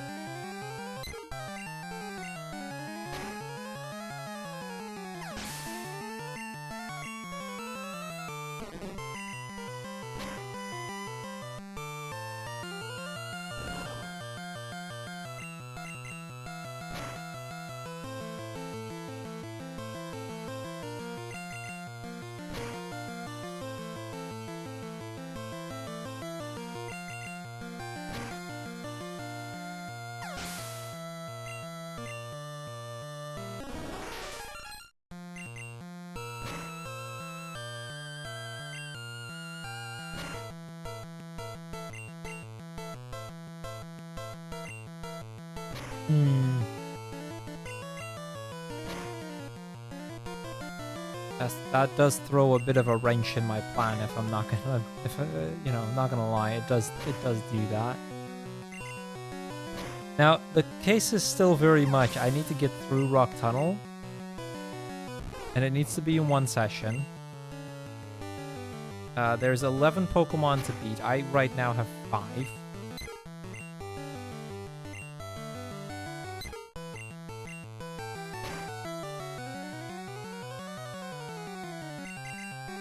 Which, simply doing the math, means every Pokemon needing to be 2 and a little bit. I can get a 6th. I could try and get something in the grass before it to even the score a little bit.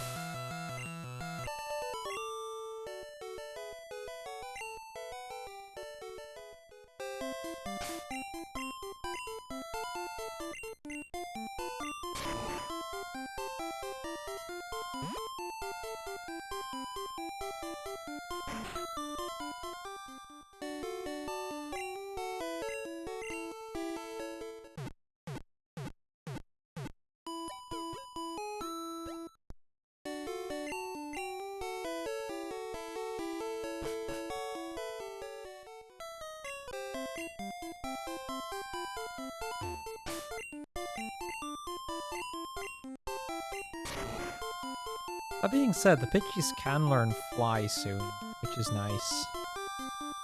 Downside is I can't use those again. I can't use Fly against Erica, but...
Okay, that's the correct move to be disabled here.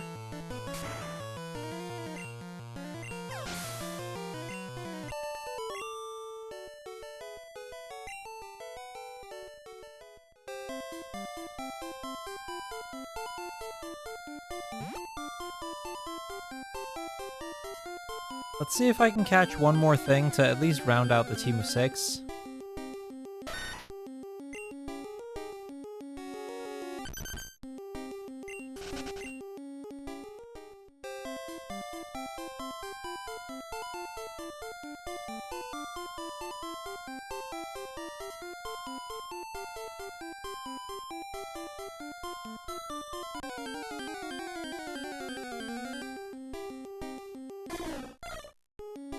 That was kind of what I was hoping to find, because I'm pretty sure this thing has Peck, and I'm pretty sure there's 2 grass types that I need to fight. Certainly does have Peck.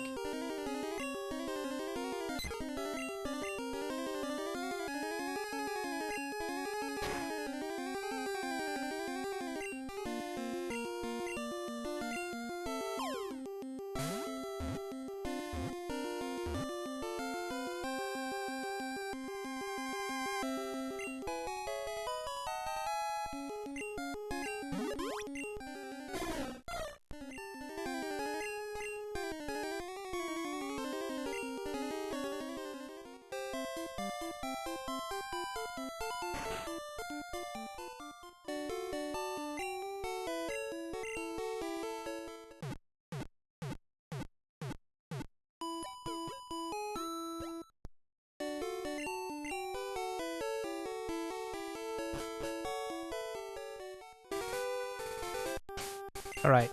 I should save before entering, I believe. We save here. And now we have to do the entirety of this place without opening the bag.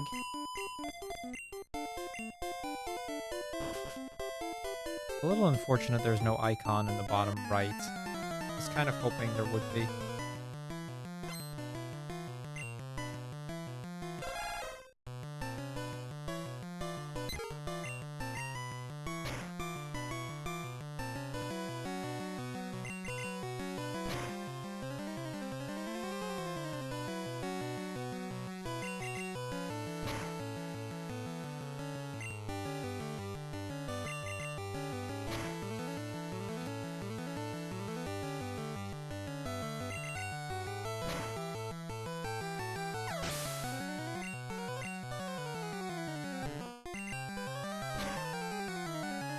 That does nothing.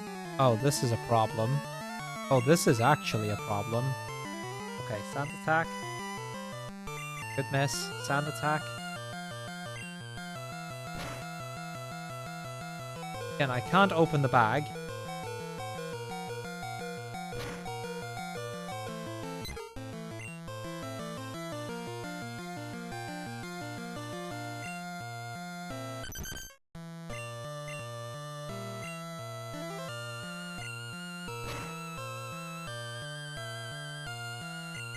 Amazing miss. Let's go.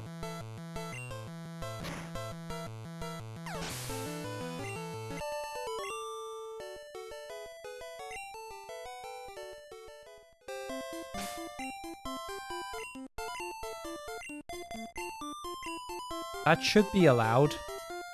I think it is just the bag. Oh, wow, I actually got an encounter.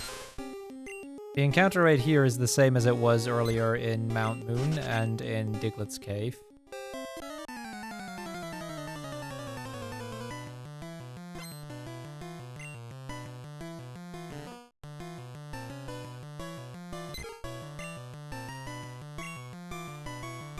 So this is a fight where I know this one could be a problem.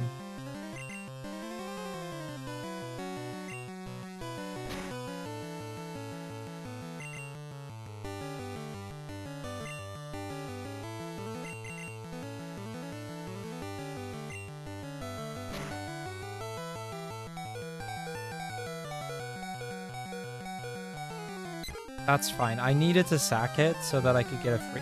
Izzy! Hey! Not on my desk like that.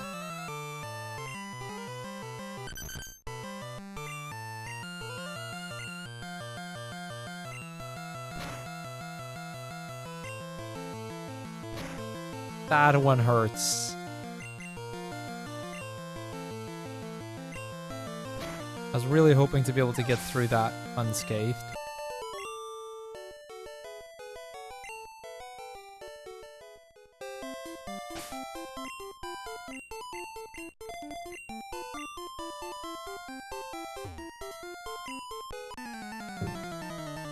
We're through we're only through the first 3 Pokemon, and we've already lost nearly half of ours. That could be a problem. Now, luckily, this fight shouldn't be too difficult.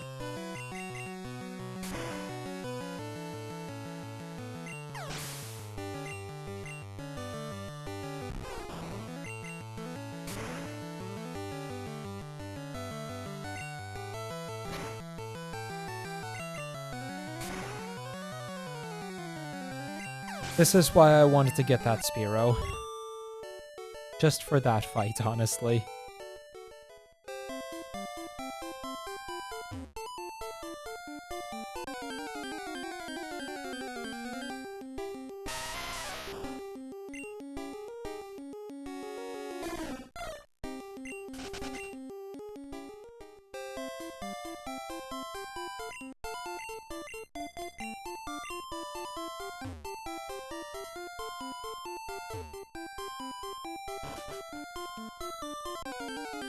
Wow, this is a little unlucky in terms of encounters.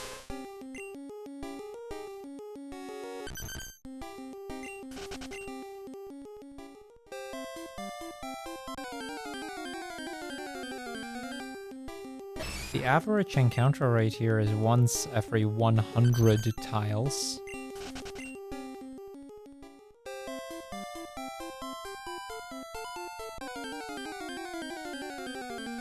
At least that's what it's supposed to be.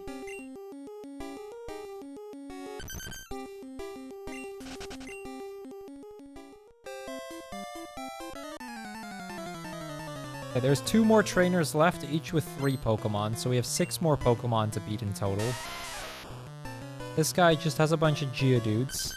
At least I imagine. I expect this guy to mostly just have a bunch of Geodudes.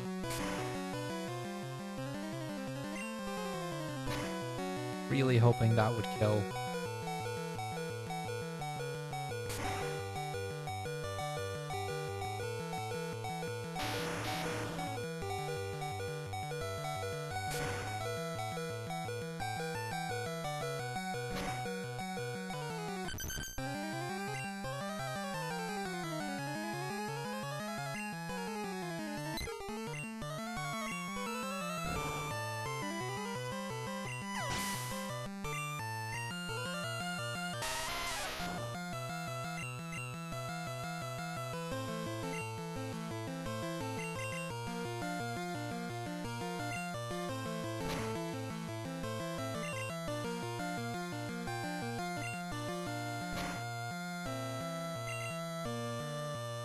Do I have another Pidgey left after this?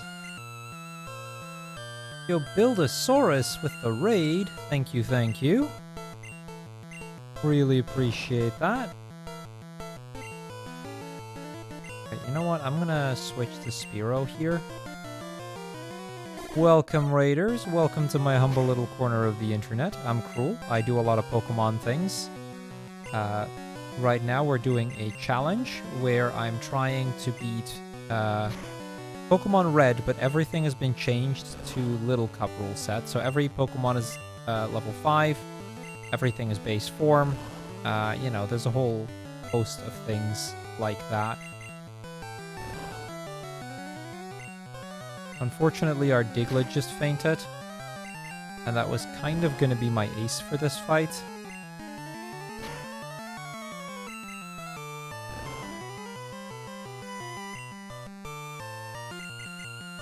I do need Spearow to kind of survive this. There is an Oddish left still.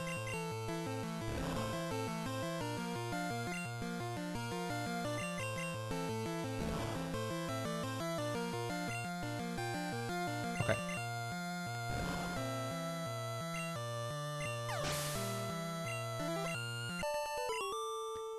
We have a full health Charmander still. We have a low health Spearow and a half health Pidgey, and we have one more fight to do.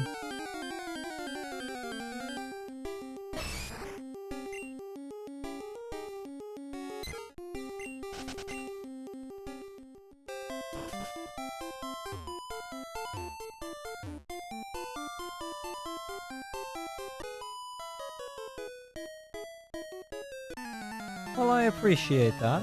Thank you for the suggestion, Emma. How was your stream, Bulbasaurus? What have you been up to?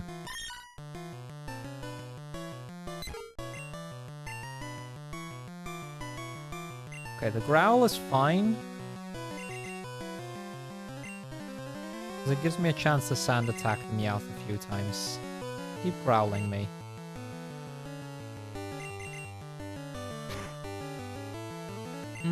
That's a bad crit. Okay, I gotta switch to Charmander here.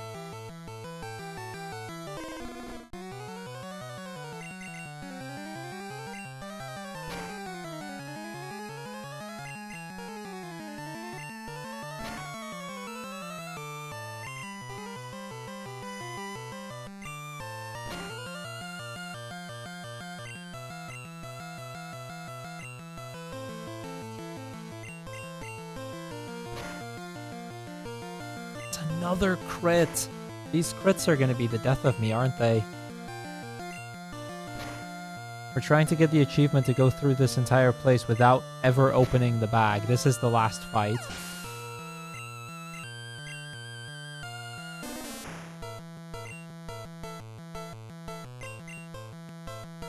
Viewers' choice move between a bunch of Roblox games to Minecraft. Something called Infinite Craft. I see, I see. Well, I hope you guys had fun.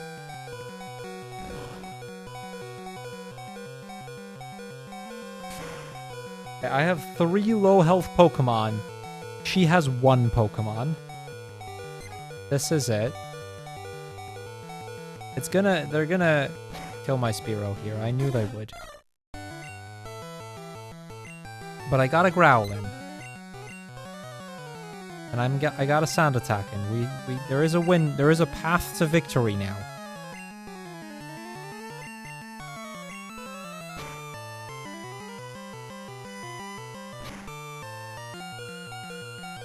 There's the Growl coming in clutch, making sure we survive. That's a great miss. Yeah, I think we got it. I think this should adhere to the rules of the Giga Drill Break achievement. I need to get to the exit, though.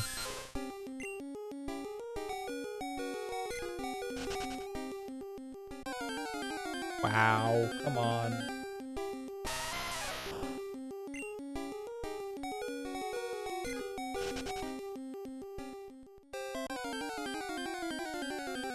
It's this encounter. The encounter rate in this should have been changed to 1%, so it should be incredibly uncommon for me to even get an encounter. Nice. We got it. Ladies and gentlemen, we got him.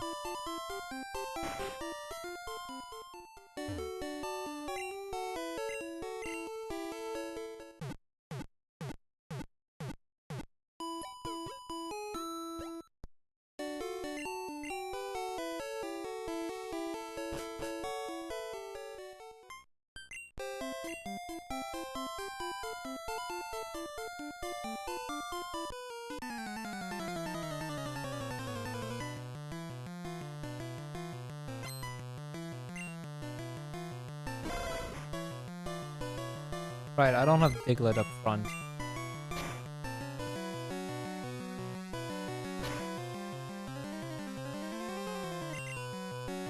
Well, if Pidgey dies, I'll just switch into the Diglett and then use Dig and finish up the fight. But I just Gen 1 Mist Gust.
So I think I don't want to grab, or I don't want to go to Erica just yet. I'd need to do that with 3 Pokemon.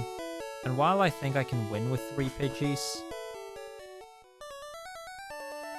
In fact, I know I would win with 3 Pidgeys.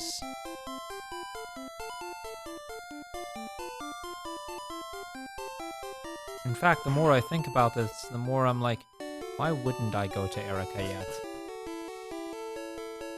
What's the advantage of not doing that yet?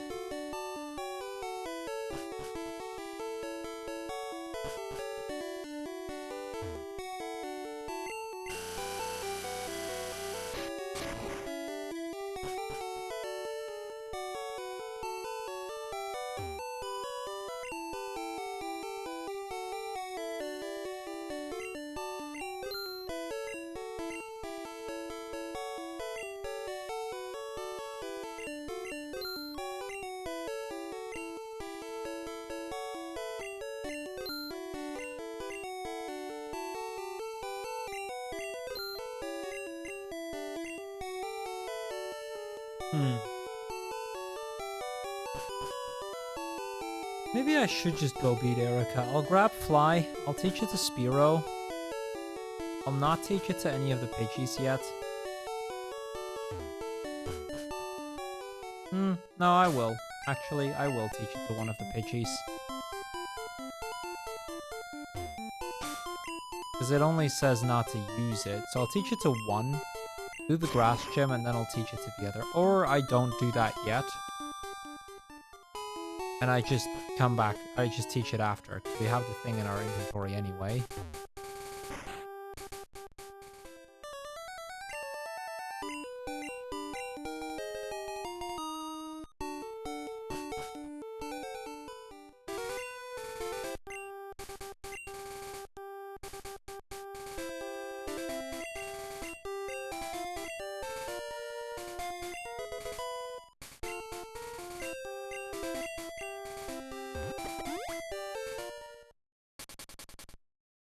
Okay, that means I have to deposit 3 Pokemon. One of those should be Spearow. Actually, I think I'll just bring the 3.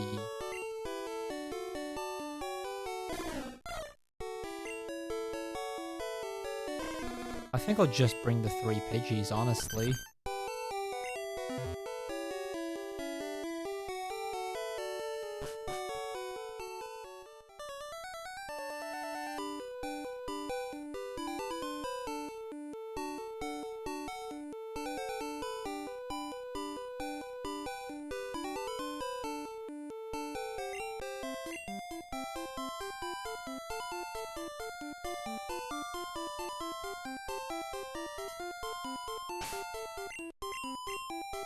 Right. I need to bring Charmander. That's not a choice, because I need Cut. And Pidgey doesn't know Cut.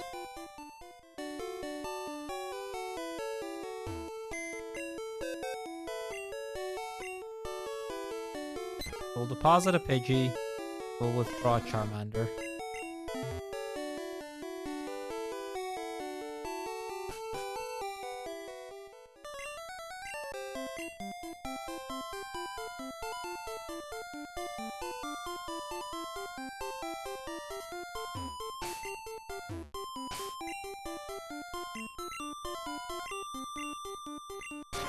And then, in that case, it would actually... The more that I think about it, the more I'm like... It only says without using bug, fire, flying, ice, or poison moves, so that doesn't mean I can't have them. It just means I can't use them. I'll save before actually beating Erica. Just in case the achievement does not trigger.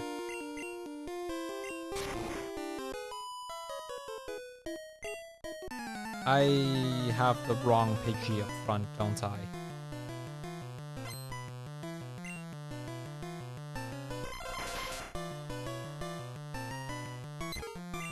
I do.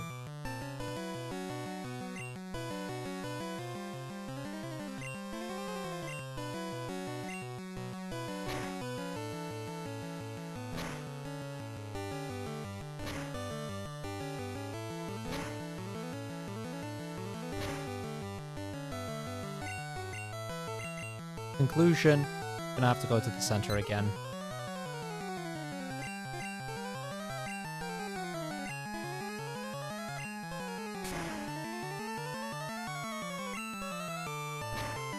Which I probably would have done anyway.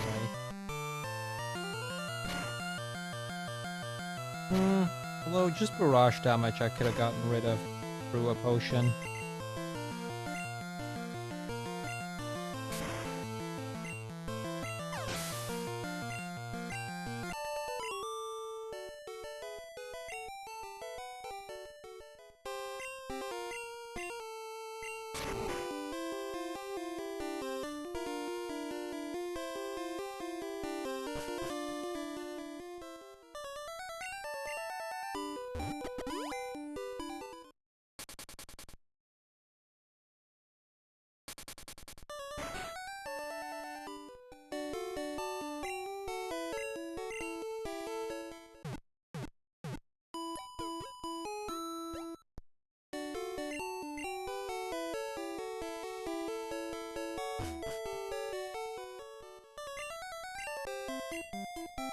I just remembered where I saw the icon. It was during an icon gauntlet.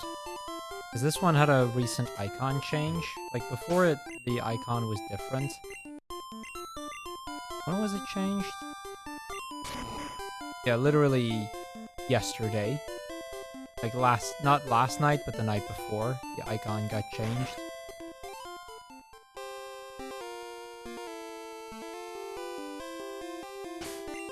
That's where I saw this set, and I was like, this new icon is cool. I want this badge.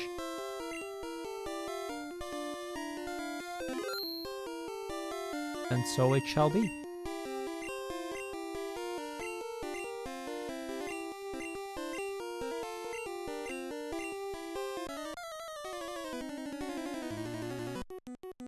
Alright, here we go. This is Erica. We need to beat her. Maximum 3 Pokemon, which we do. Which we have. Without using bug, fire, flying, ice, or poison moves.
Right, I believe that should do the trick.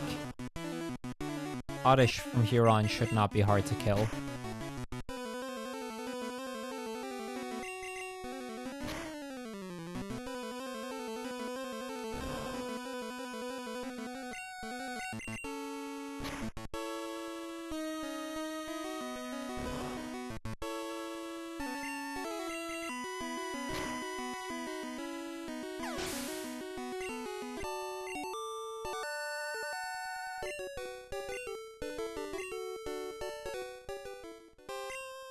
Alright, let's see if that works. We get Mega Drain. Mega Drain is very good. Yes, Power of Nature, let's go. Alright, that's 2 more achievements done. Now we have some story to clear out. But before anything else, let me teach Fly to the other one.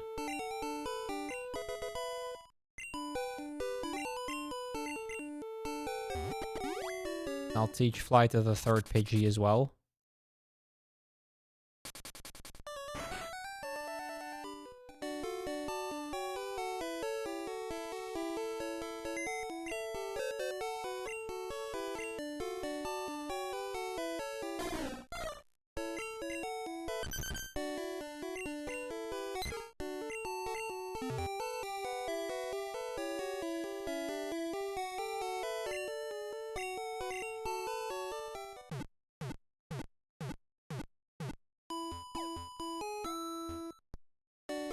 Okay, what do we do at this point? We are going to defeat the rockets in the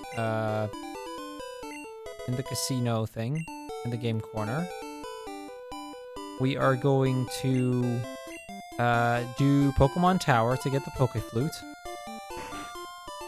We are going to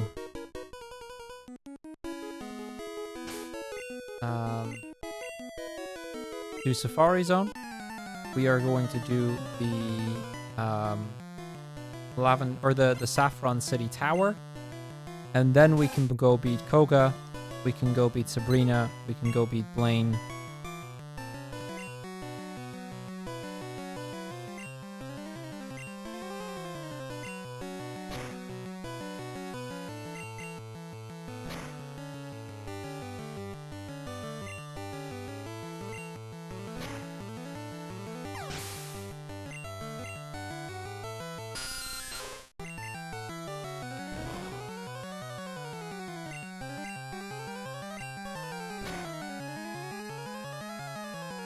A horrible turn order for this one.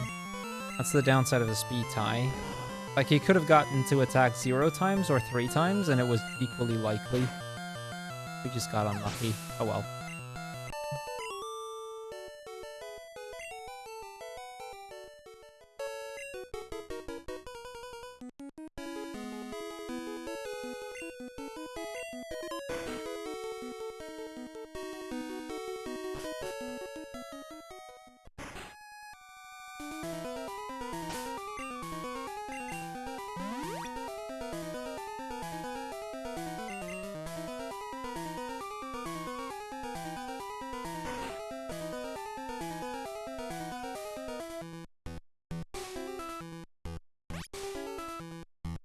Yeah, basically my plan is to now get all of the side quests out of the way.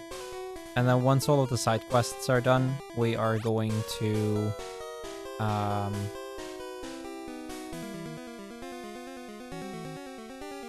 we're gonna finish up the game, essentially.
Okay, at least that Leech Life missed.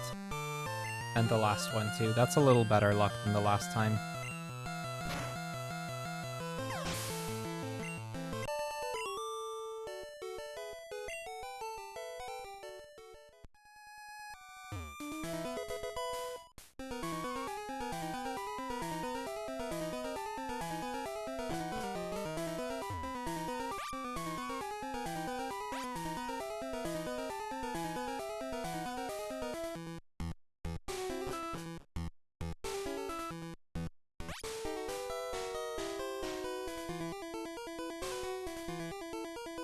And then basically after those side quests, it's just the gyms left. Like from there on, we can kind of just rush from them gym to gym.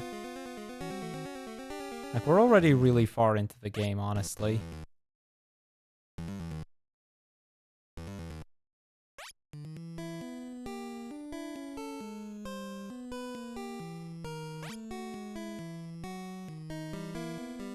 Like normally this would be about halfway into the game. For a challenge like this, I wouldn't be surprised if we're already well over half.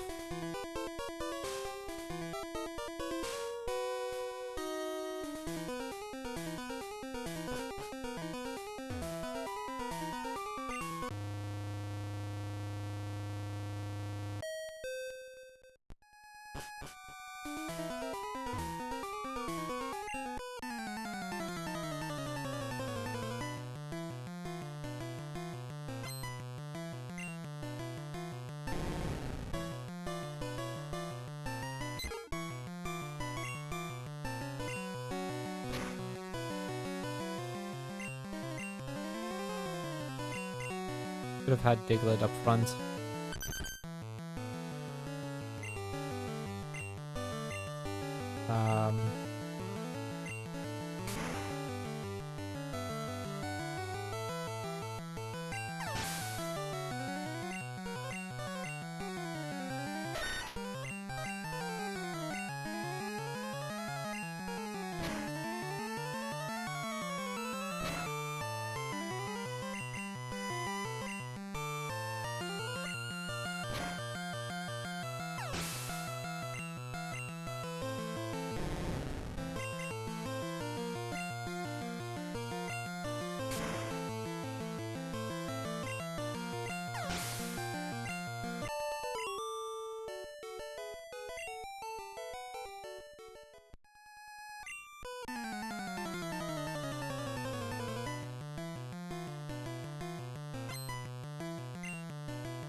Yeah, it makes sense that Pidgey is faster than Sandshrew, I suppose.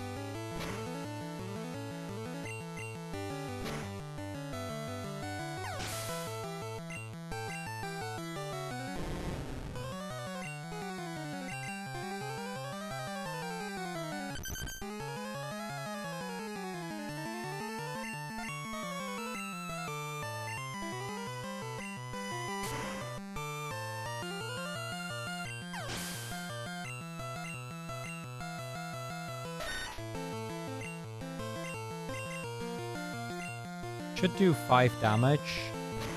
And I'm probably going to heal the Diglett already anyway, so... Or we get crit or something. Although that didn't have a crit notification, so it might not have been a crit. Not really sure. Either way, I need to potion Diglett anyway.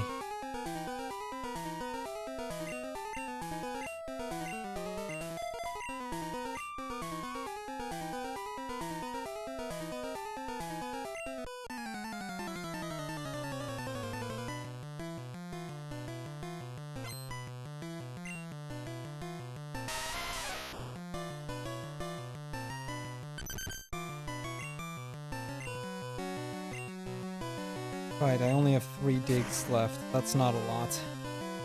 That crit mattered, actually. That would not have killed without a crit.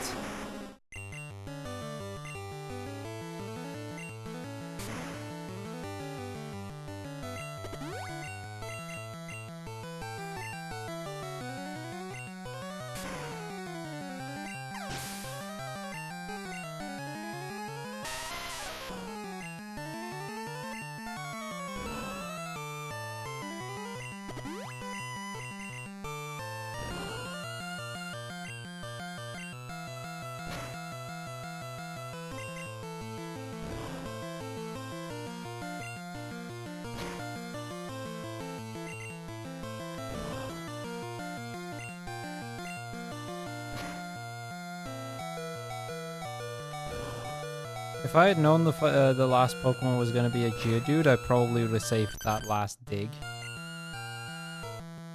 Or in general, I might have approached things a little different.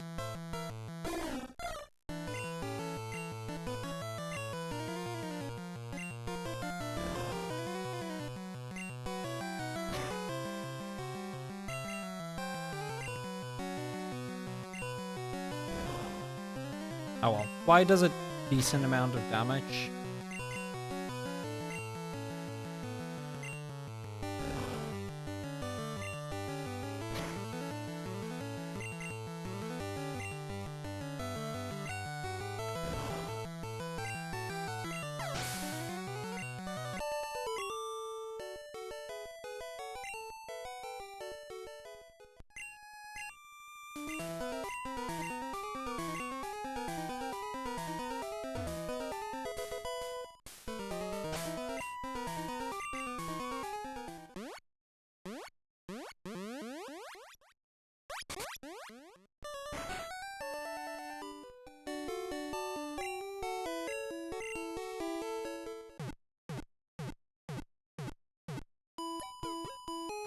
Okay, let's see, what do we have left? We have the rival fight coming up. I want to deposit one Pokemon, I think, because I want to make room for Ghastly.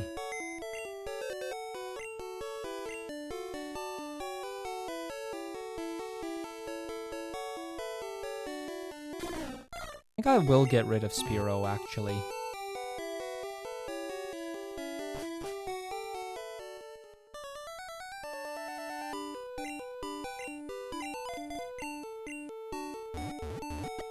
I know I don't exactly have the most diverse team, but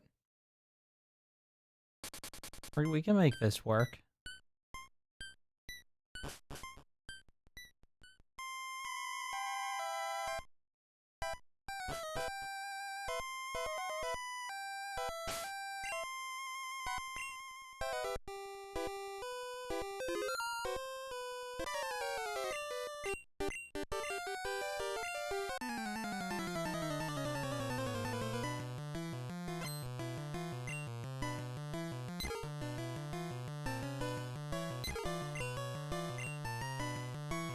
They got the sand attack off first.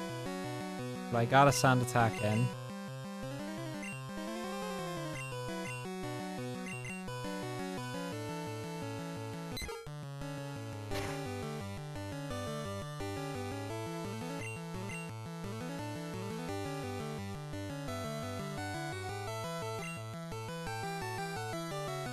Right, actually this fight is now much more winnable than it was before, just because we have Fly. Which greatly changes the odds of Pidgey on Pidgey. Like, the Pidgey mirror match was always kind of not in my favor.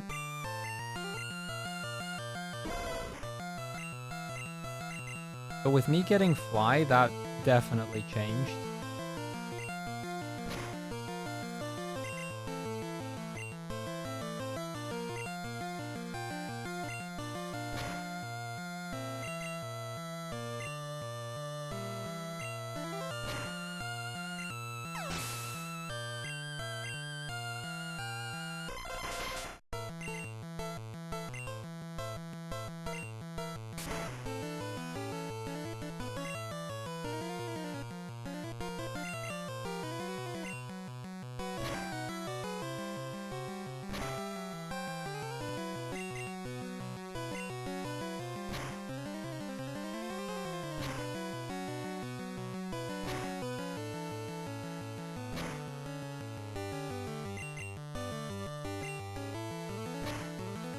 If the Pidgey feigns, that's fine. Most of the battles going up the tower should be winnable by Diglett.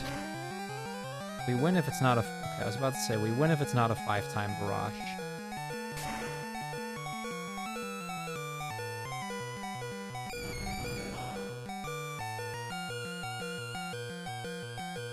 I was like, he's gonna have Magikarp now, isn't he? But no, because I chose Squirtle.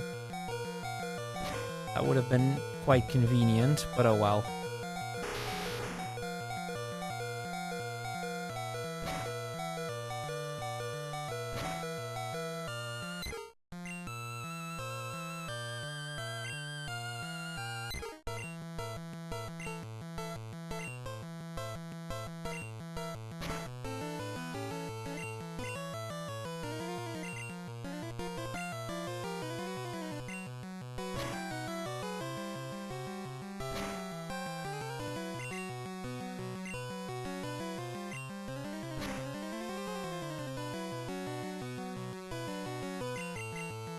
Should be a win.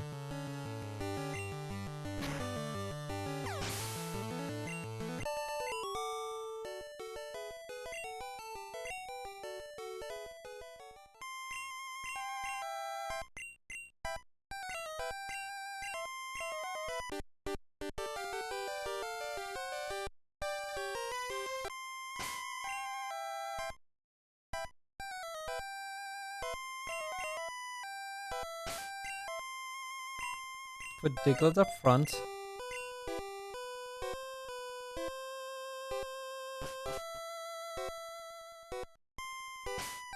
I want to save here, I think. I want to catch a Ghastly, but I don't know how much I can actually weaken Ghastly once I find it. I might be a little too overpowered for it. Oh, I guess we're gonna find out.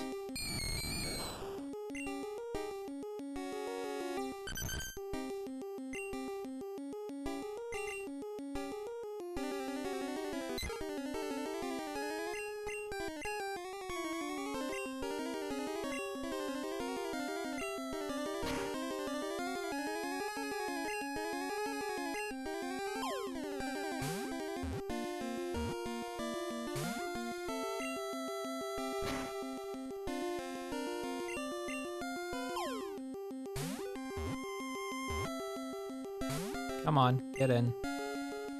Got pretty decent decent odds to get in at this point, so...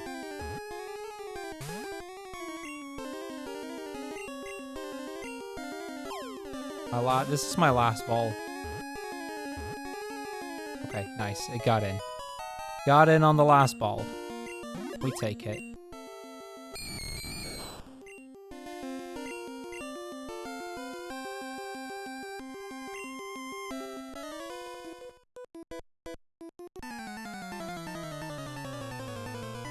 See, the thing is, I can teach it Thunderbolt, and I can teach it Mega Drain. We have both of those TMs now.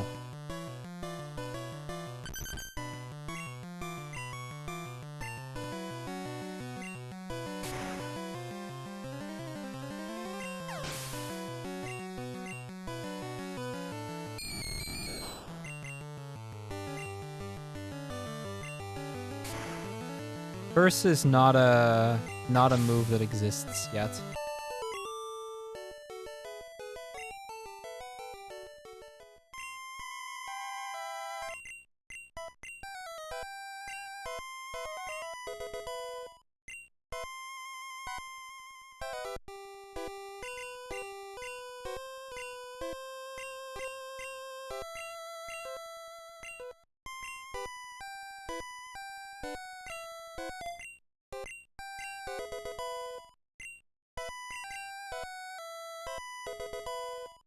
Between Mega Drain, Thunderbolt, and the other moves I have, Confuse Ray and Nightshade, we should be able to get a long way there, honestly.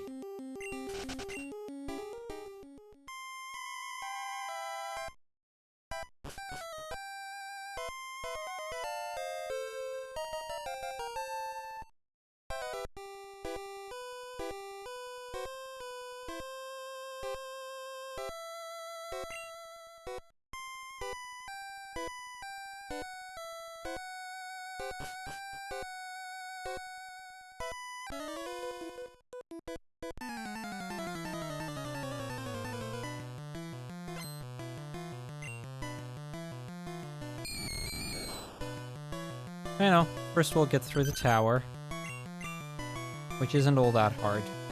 Diglett is quite strong here.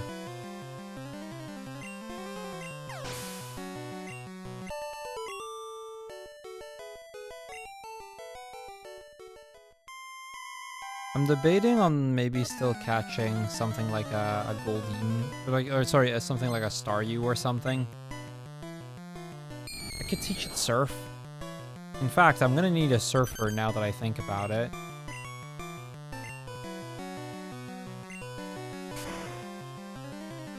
Because I don't have any Pokemon yet that learn Surf. Kinda forgot about that.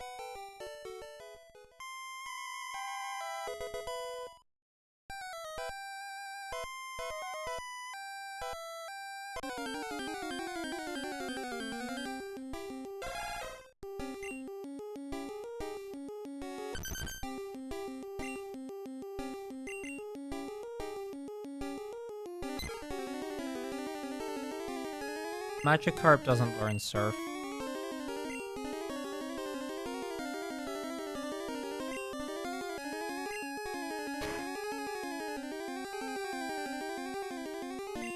Oh, right.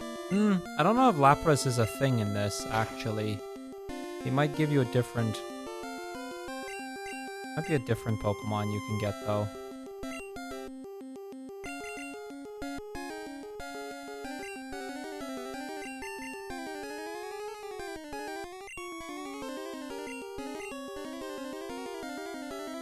Otherwise, I'll just have to pick up some kind of fishing rod.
Yeah, I could... Like, I could reasonably get the Super Rod and fish up a Staryu.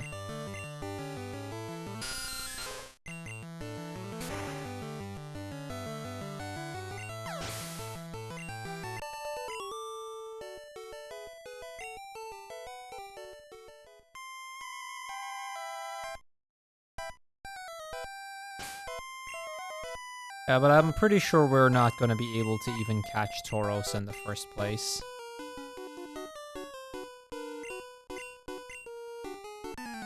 All those sort of Pokemon seem to be not available. But I'll see what the gift Lapras is, for what it's worth. I should check that first anyway. The gift Lapras might be a Pokemon that I can use for it.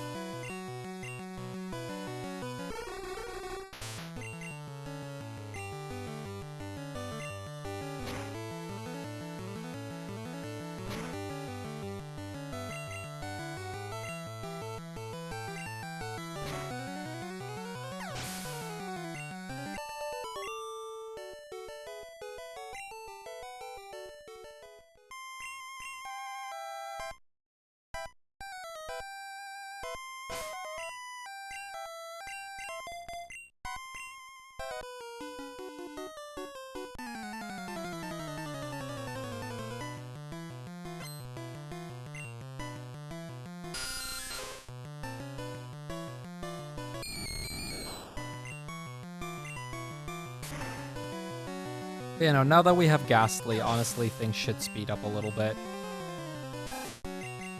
Ghastly has the advantage that a lot of opposing Pokemon just can't even hit it in the first place.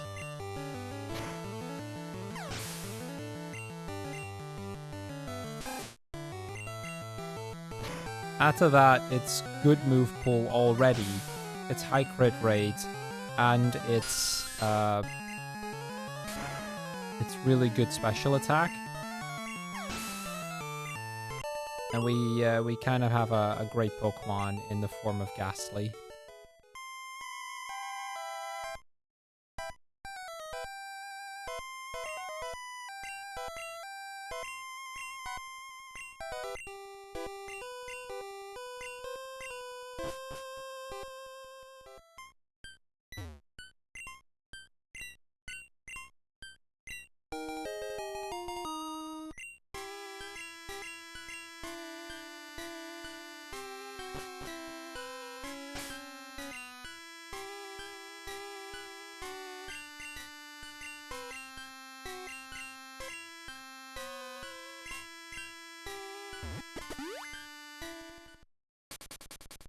I mean, compare where we are now compared to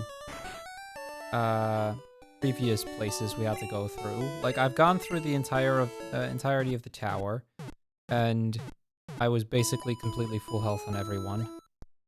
Yeah, like, something with catching something with a super rod is an option.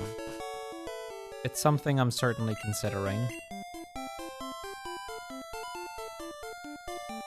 The downside being, it means I have to go pick up the super rod, but I might actually do good rod instead, because it's less of a hassle to pick up. Curious to see what Pokemon this is.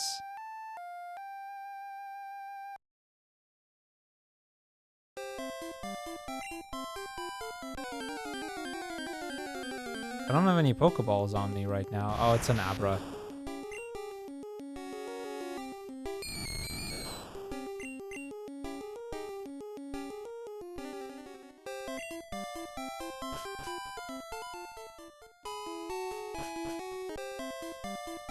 That's fair. They had to have changed it for something.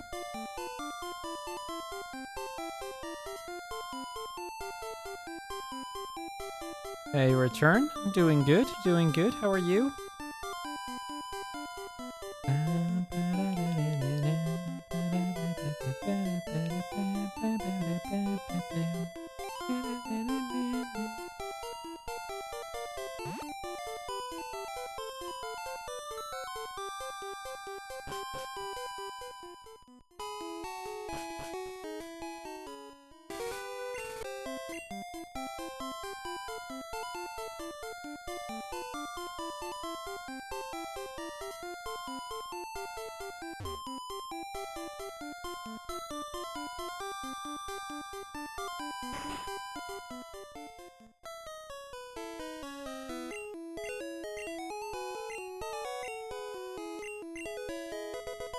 Yeah, but a Pokemon being able to learn Psychic doesn't help me. One of the achievements that I want to get is beating the game without picking up any TMs.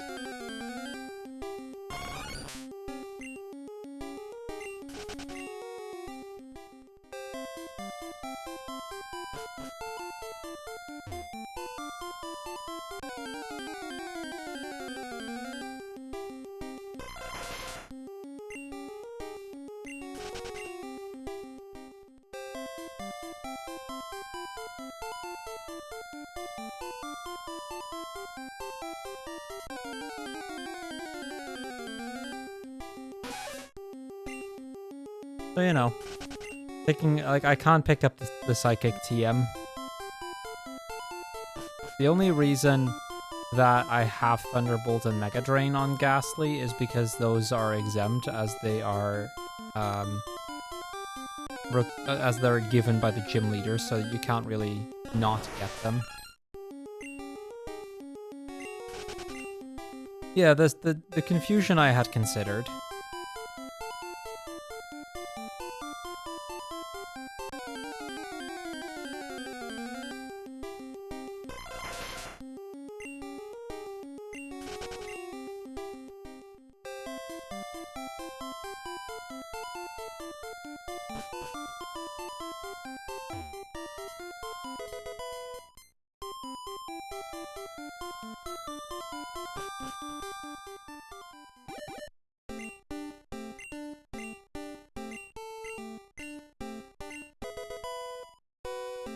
Alright, that's Safari Zone done.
Oh, that's not where I wanted to go. I'm gonna go down here.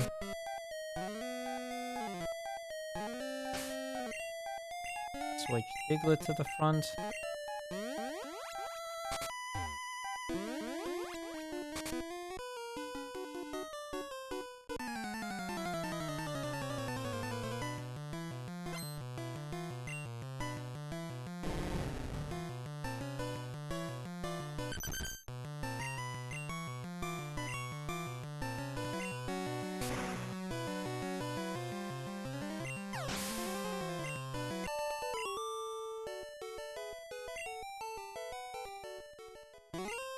And back to Ghastly.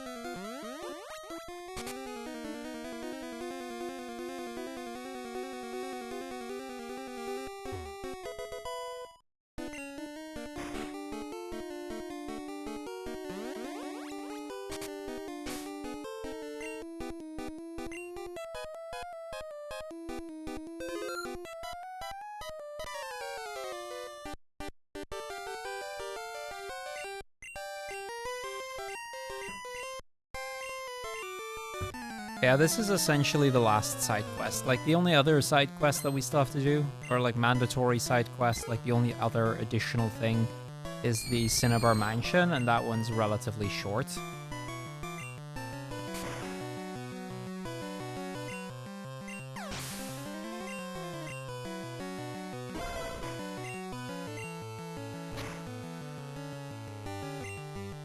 Gotta love how Bite is a normal type move in this game.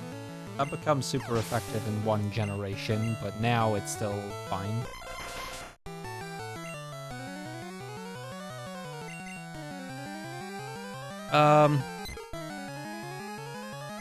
So the effects of the effects of the cancer are not really a thing much anymore.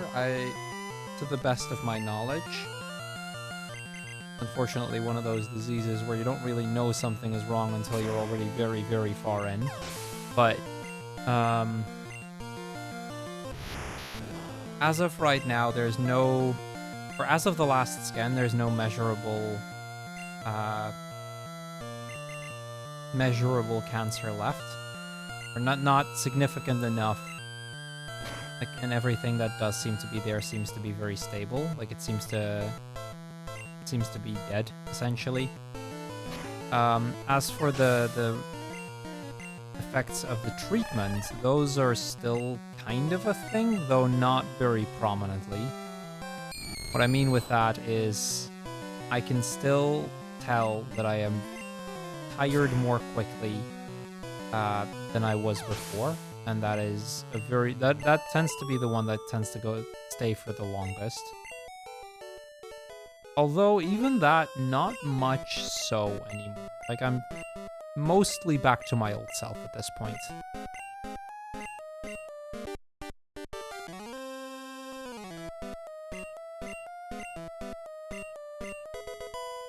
Yo, nice, perfect. We got a Staryu. No, that's not a Lapras, that's a Staryu. That's perfect.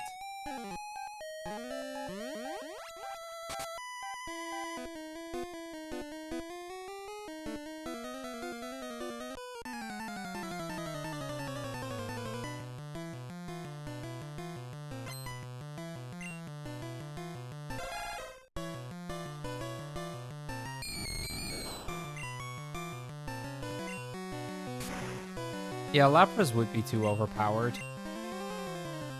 They do this a lot where, you know, the powerful Pokemon have been replaced for less powerful Pokemon.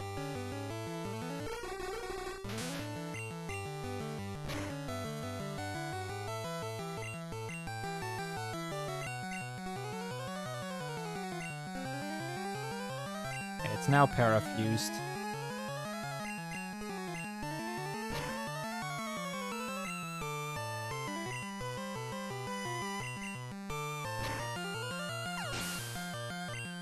I did, yes, Return, I did. I've mastered that one.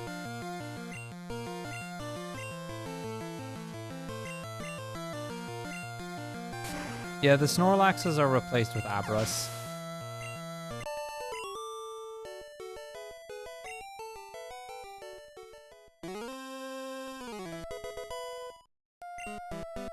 Yeah, for as much as I don't tend to finish the Setzel that quickly, I got around to them.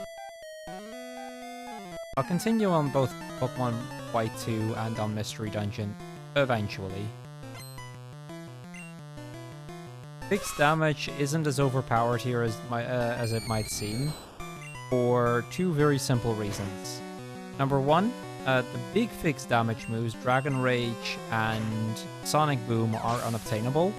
Dragon Rage has been removed from the game. Sonic Boom is not on any Pokemon that is level 5 and still base form. So those are not an option. And then the only other ones are Seismic Toss and Nightshade, and they'll only ever do 5 damage, which at this level is about a quarter of the health. I haven't mastered TCG2, no. I did get another achievement recently. I played for a little bit, got another achievement, but I haven't actually mastered it. The game's beaten, but not mastered.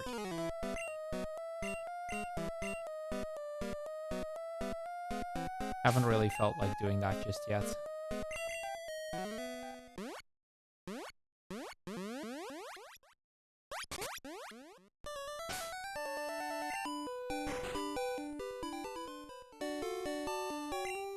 Alright, I'm gonna pick up Staryu.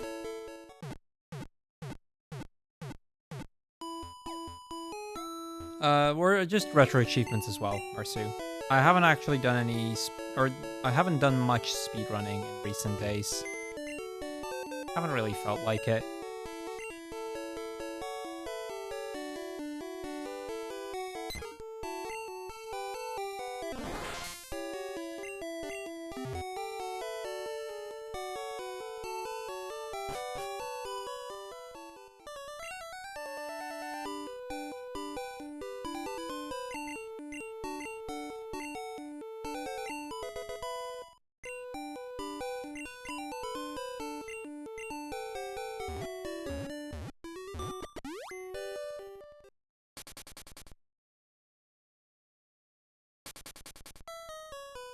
I do actually want to do this first, because I want to get strength on Charmander.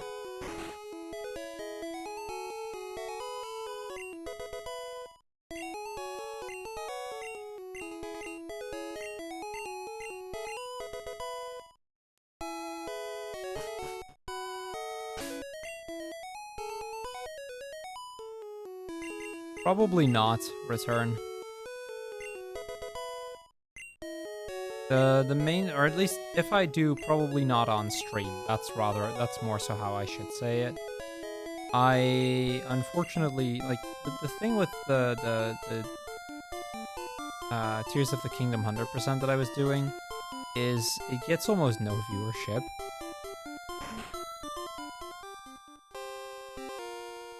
At least at the time it didn't. Maybe if I were to do it now, it might be more so the case, but it just, like, at that point, I might as well, I figured it might be more interesting, or more fun for me to play off-stream. Because I have actually started playing a lot more off-stream recently. Started to enjoy that a lot more.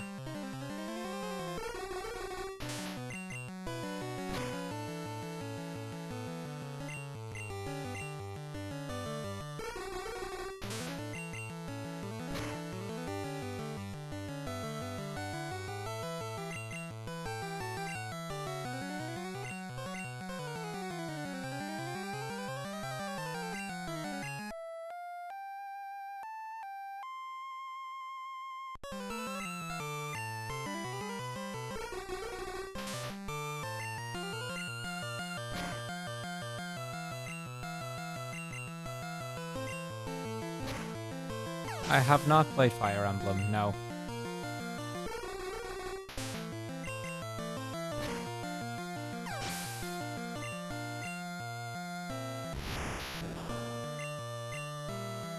I meant to click down again for Thunderbolt.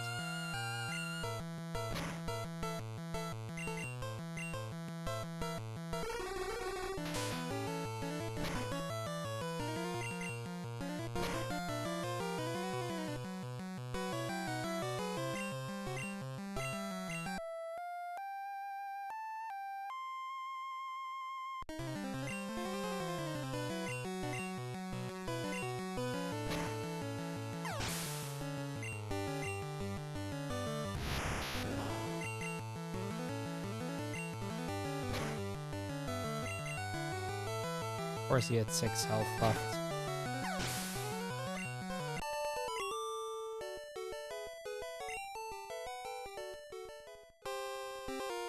I'm gonna have to decide which Pokemon I want to do the gym leader with. There is one more required fight, but I'm not too worried about that one. I think I want to keep a Charmander and a Pidgey with me.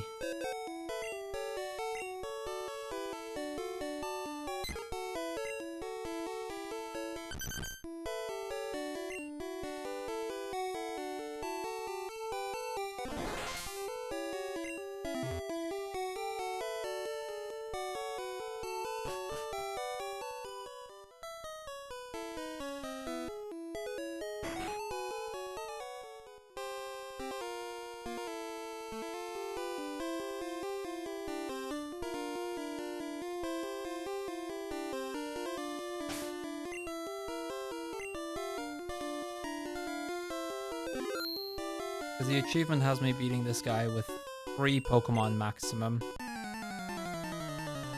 Without using Ground, Bug, or Psychic moves, and neither of these 3 do have any of those.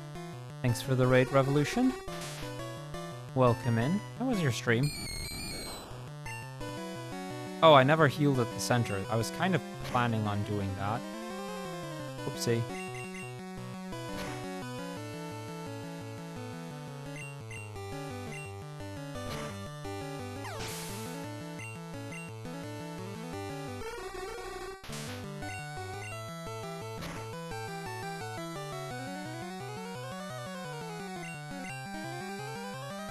In that case, I may actually go back one more time.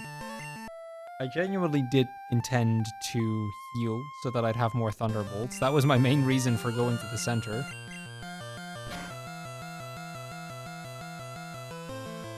Like, yeah, I also needed to drop the amount of Pokemon I had, but...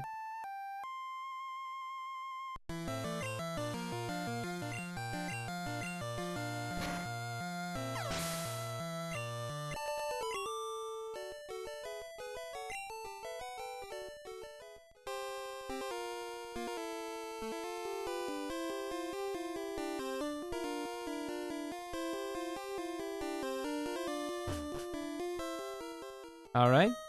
I am not familiar with the game, but glad to hear you had fun.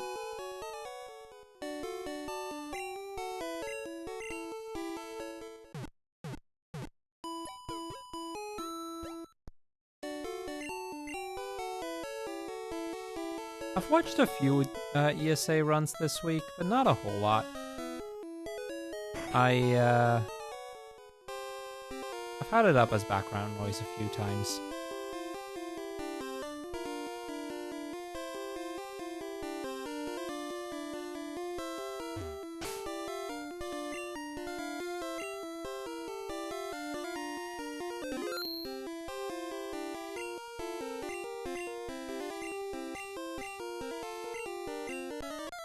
Alright, here we go.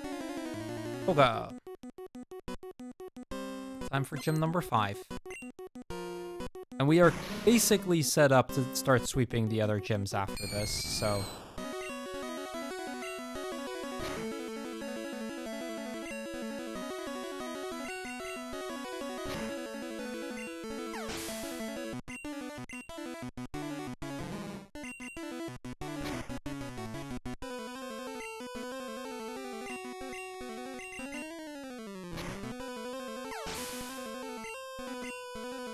Ghastly is such a good Pokemon here.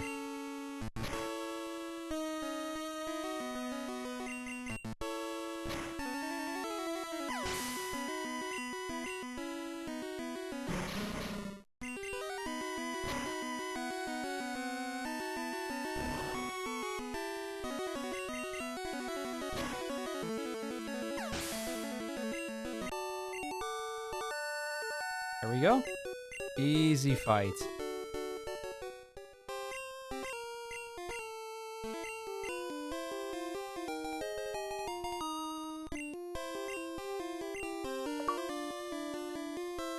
Boom.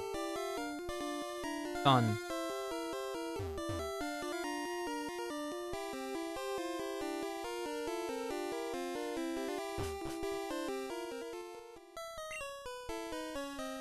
Okay, it's still 3 Pokemon maximum.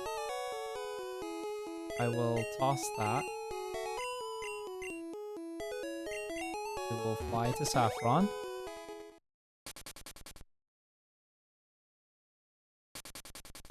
I'll quickly heal up to restore my power points, and then we're just immediately off to the gym.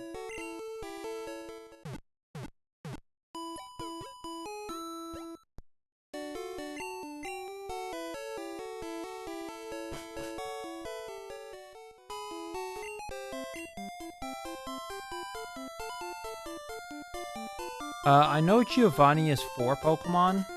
I'm not sure about Blaine. I'll see when I get to when I start heading to Blaine.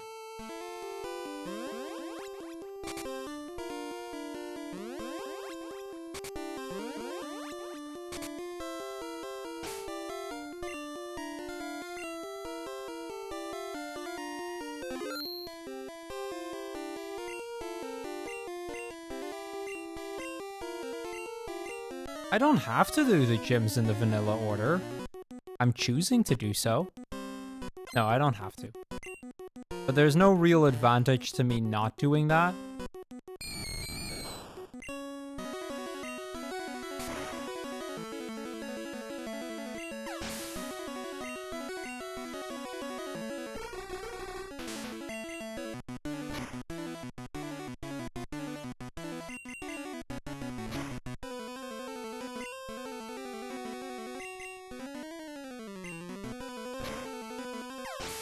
Like, we're gonna all stay at level 5 anyway.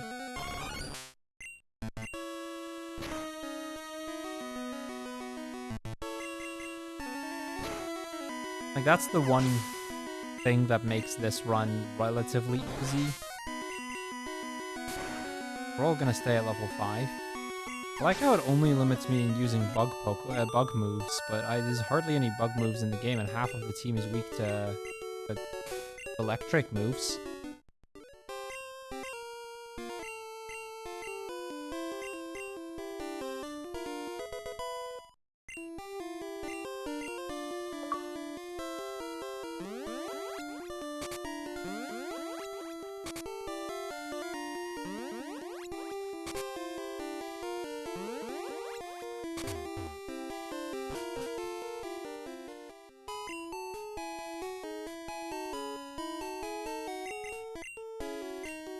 About to say, she gives you explosion, doesn't she?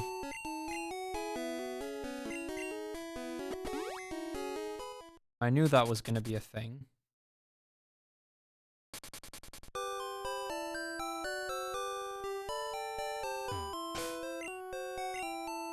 Oh, right, maybe I should pick up Staryu real quick. One moment. Yeah, Blaine is also 3 Pokemon. Yeah, but it's funny considering half of the team is weak to electric because of the way they set it up.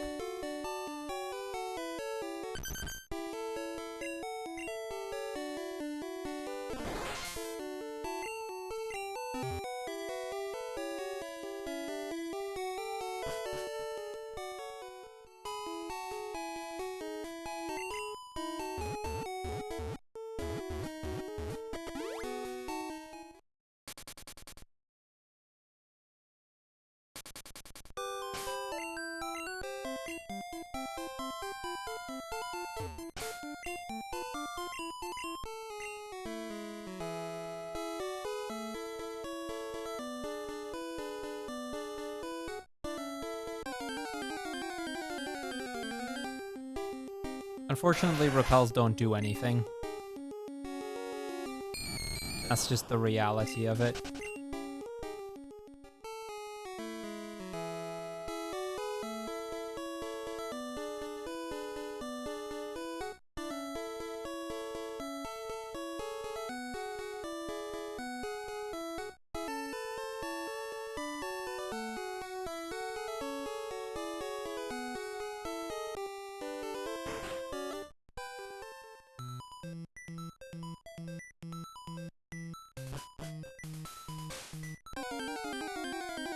Yeah, and because all of the random encounters are the same level I am, there's no such thing as repelling.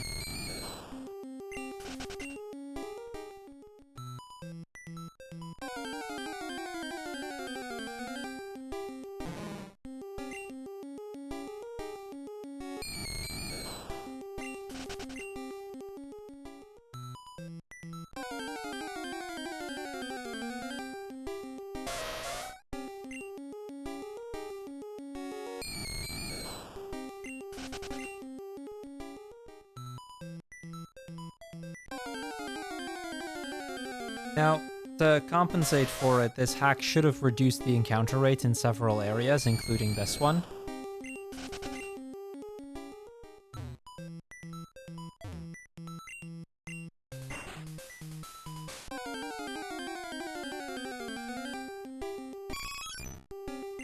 Kinda cool they put Eevee in here. You can't evolve it, but...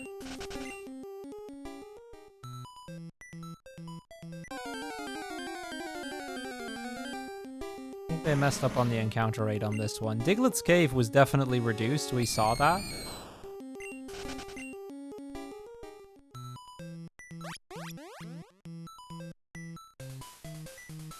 Oh, to be fair, Pokemon Mansion, it's only reduced by half. Whereas Diglett's Cave was reduced by a factor of 20. Part of the, or one of the things the hack does is it makes you not be able to use stones. Even if I were to grab a stone, it wouldn't do anything. The encounter rate is supposedly reduced, but only by half.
Alright, I can't use rock, ground, or water moves.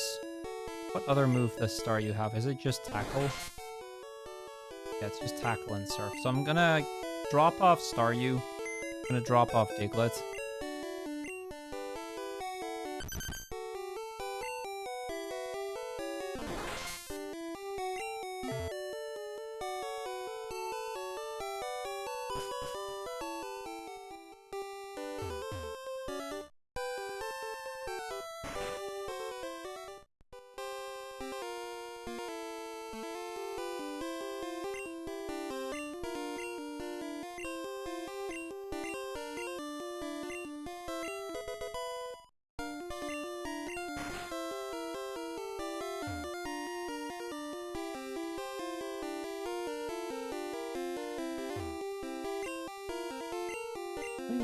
Gen 1 had good sound design. I will give him that. Pokemon, a lot of Pokemon, even to this day, Pokemon generally have pretty solid sound design.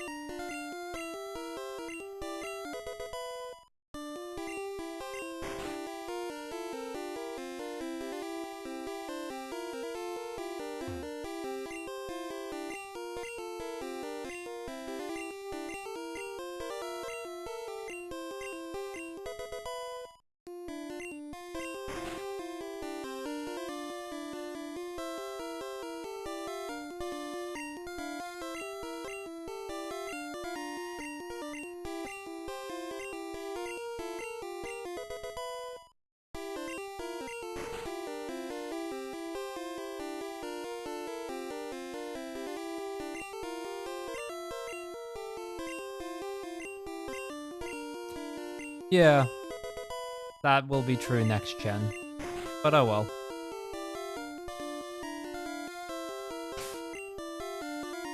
Alright, we have our team.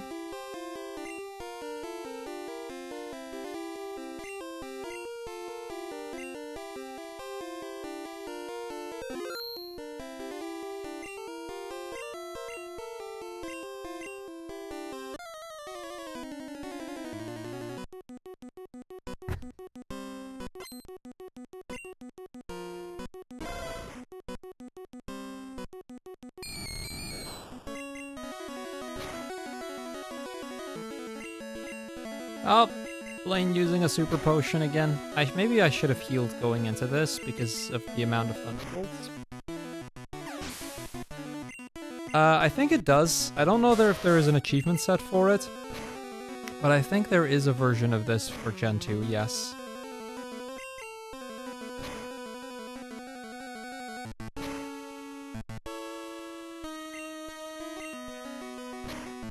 Oh, this thing is in a speed tie with me. Not a huge fan of that.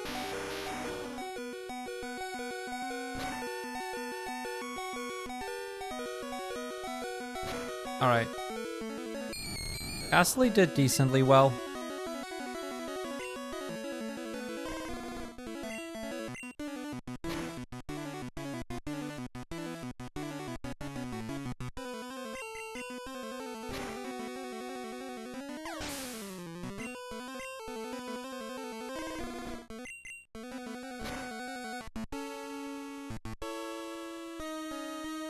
I guess this is where having strength is kind of a huge deal.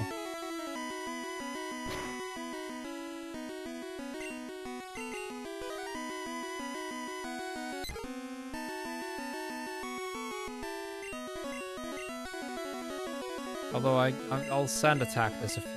Ooh, super potion, okay. We'll sand attack the Charmander a few times. Oh, this thing is Fire Blast. Okay. Now especially I need to.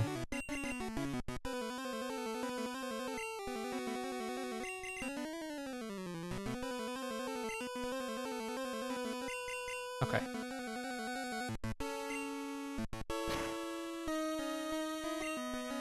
That's 6 sand attacks.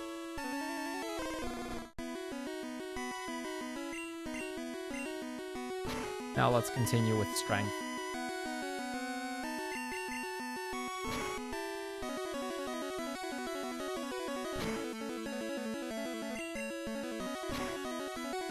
There we go. And that's Blaine.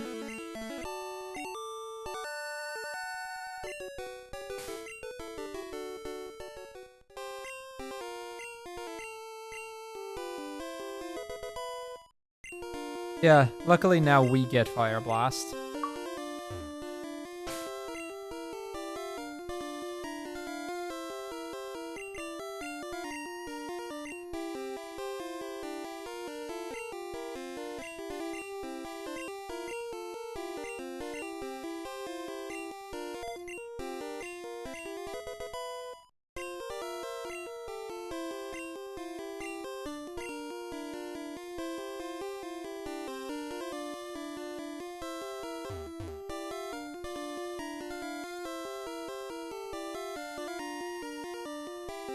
Alright, so for Giovanni, we're allowed to have 4 Pokemon instead of 3. There's 2 battles going leading up to it. Diglett is going to play a massive role for this fight, I think. Because we are allowed to use ground-type moves, but not grass, ice, and water. I'm not sure how useful Ghastly is going to be for that fight.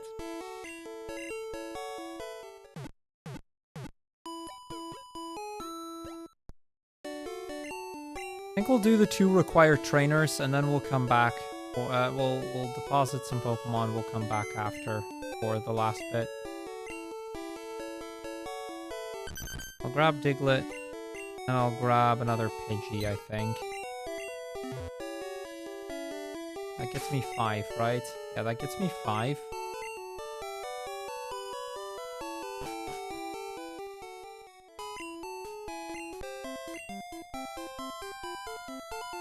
So what I'm going to do is I'm going to beat the first 2 trainers, because we need to anyway. And then once the first 2 are beaten, I'm going to leave this place, and I'm going to heal, and drop off Ghastly, and then we're going to fight Giovanni.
Alright. I was thinking I might make a quick stop in Celadon. See, there is an achievement for beating the entirety of the Elite Four without ever opening the back. That means I can't use elixirs. But I should be able to pick up the PP up here.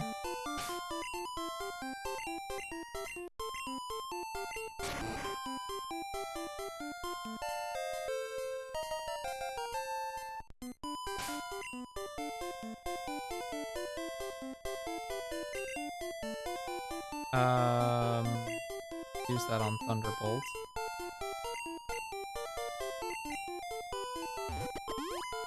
That's not gonna make a huge difference, I don't think.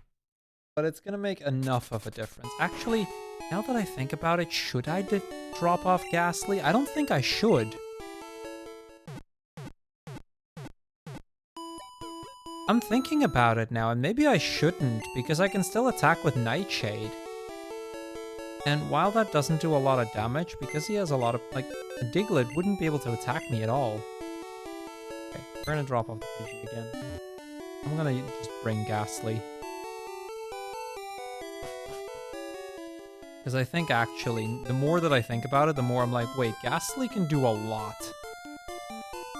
Like, if Giovanni still has 2 Nidorans, like a Nidoran male, Nidoran female, I can take those 2 out. Diglett wouldn't be able to attack me. Rhyhorn wouldn't be able to attack me. I'd have to beat them with Nightshade, which isn't fast, but I wouldn't be able to take... Like, it wouldn't be able to damage me at all. So actually, the more that I think about it, the more I'm like, yeah, let's go beat Giovanni with Ghastly. Ghastly is so strong. I don't know what it is, but Ghastly is so strong.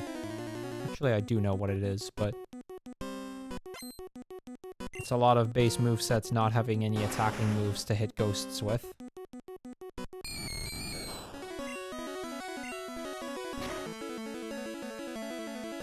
Like, yeah, this is a 5-hit KO or something.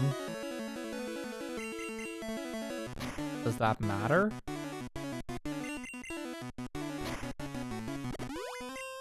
Still a win.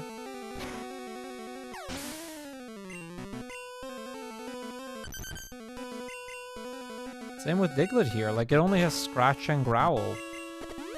Yeah, it's 4 hits, but...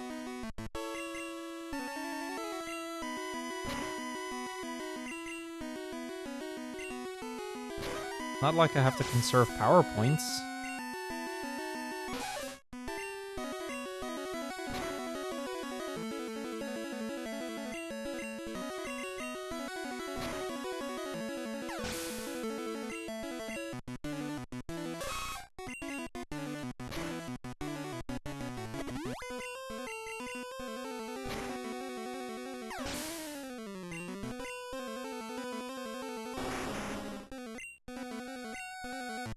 Yeah, not bringing Ghastly would have been silly, considering Ghastly can literally just solo this entire fight. Ghastly is so strong. I love this thing. So strong.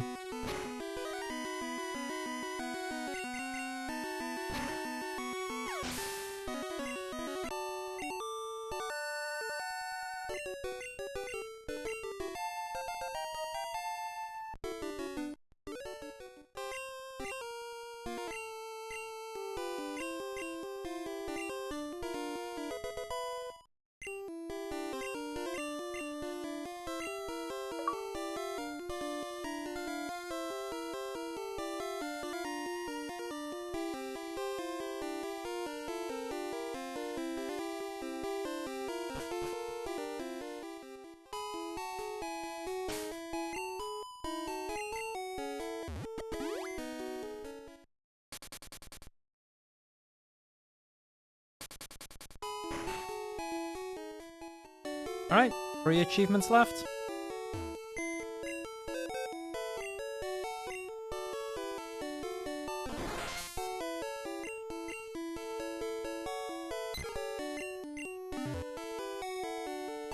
And realistically, 6 battles left.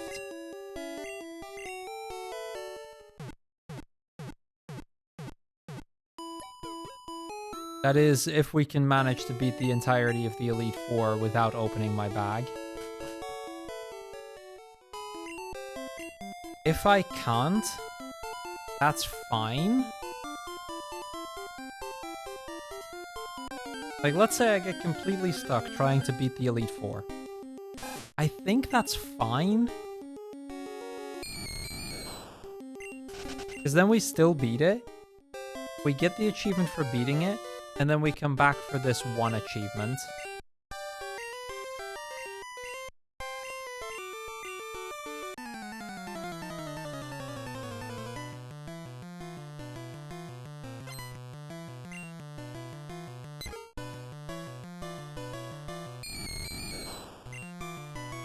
What do you mean, how does Victory Road work? Victory Road is just get through it. It's not very difficult.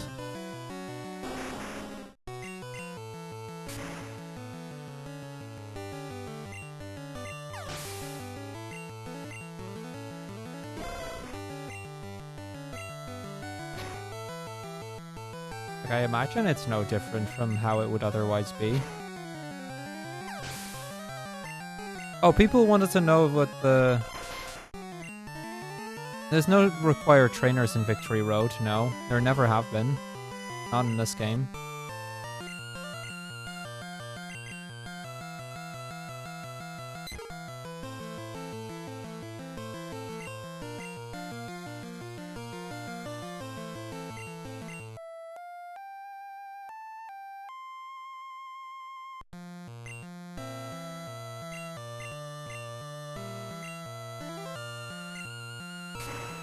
Oh, I mean the 5 Elite Four members and the rival fight leading up to Victory Road.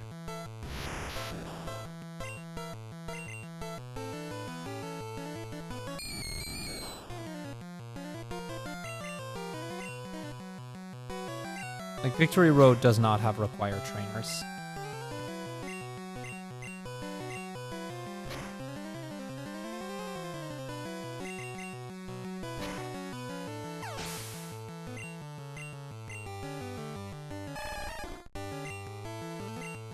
Maybe, Mersu.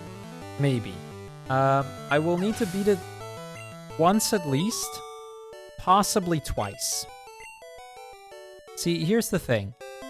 I can beat the Indigo Plateau without opening my backpack. If I can do that in the first round, I will not have to do the Elite Four more than once.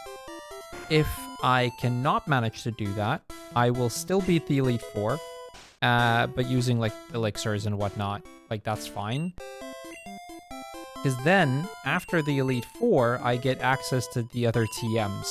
So I'll be able to pick up both Ice Beam and Psychic, and that should make it possible for me to just beat the game from there. Oh, we can check out what happened to the legendaries, by the way. You guys are still interested? I think they're just changed into a weaker Pokemon. But I mean, Moltres is in here, so if you guys really want to know what Moltres turned into, I'd be okay with checking that.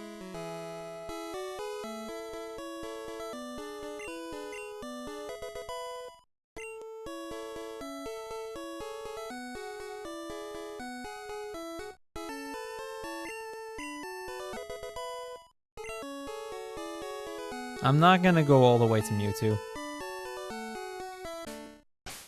I can check Moltres, because it's kind of not too far off, out of my way.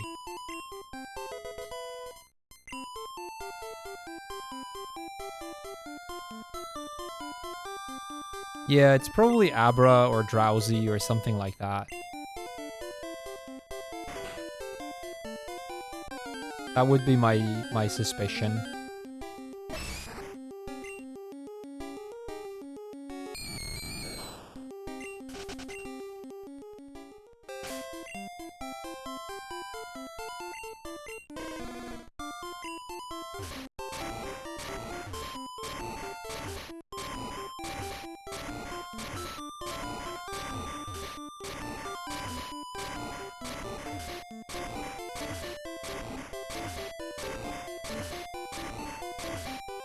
Well, I'll go check Moltres then. Take your bets now. What did Moltres turn into?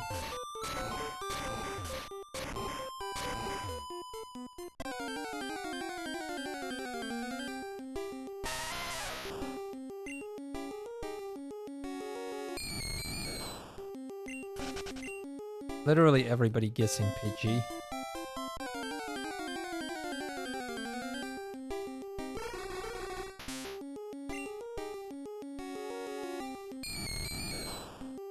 Talonflame, that'd be something.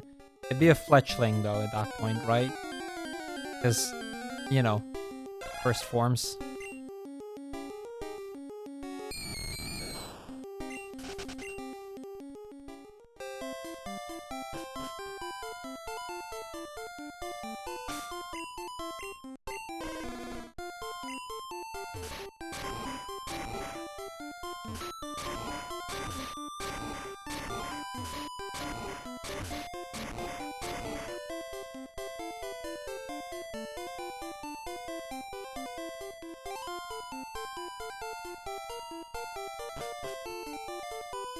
Alright, let me go check it. No point in putting the boulder on until I do, so...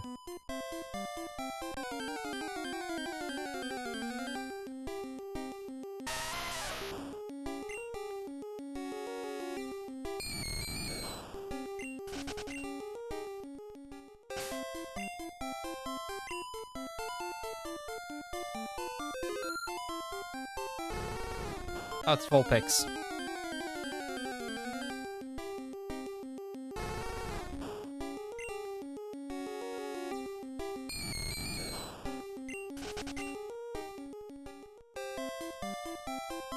There you go. It turned into a Vulpix.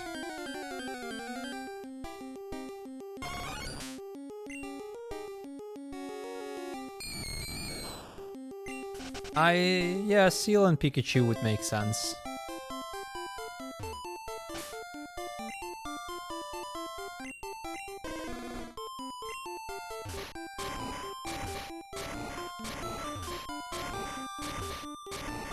Like, I could see that being a Seal and a Pikachu or something along those lines. And then Mewtwo being an Abra or a Drowsy. Probably a Drowsy, considering the Snorlax is already changed into Abra. So my guess would be Drowsy instead.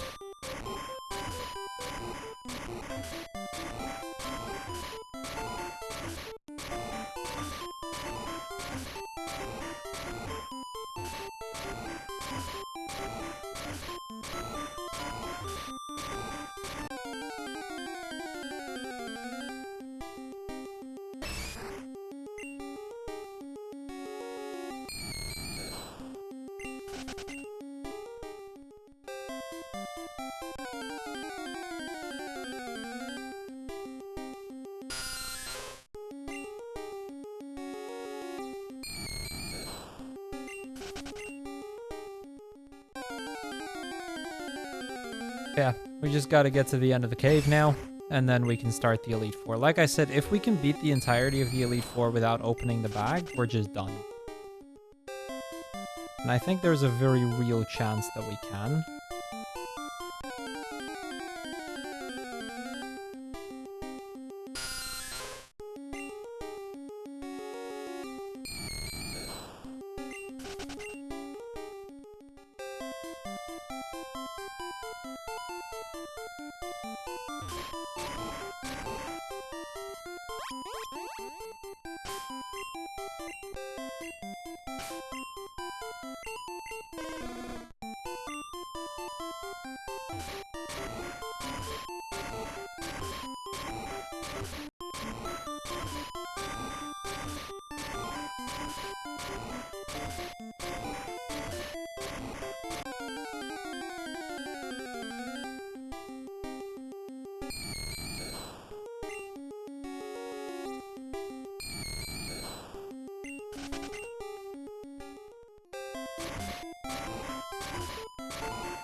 How's the set coming along? Very good. We are about to head into the Elite Four. 3 achievements left. All of them can be, or all of them are Elite Four related. So, if all goes well, I should be finishing the, Okay, let me rephrase. If all goes very well, we should be able to finish the set in the next, like, 20 minutes.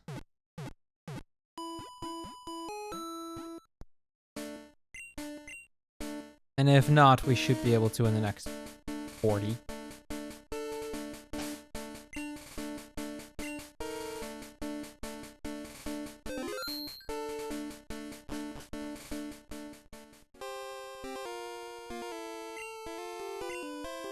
Alright, here comes Lorelei.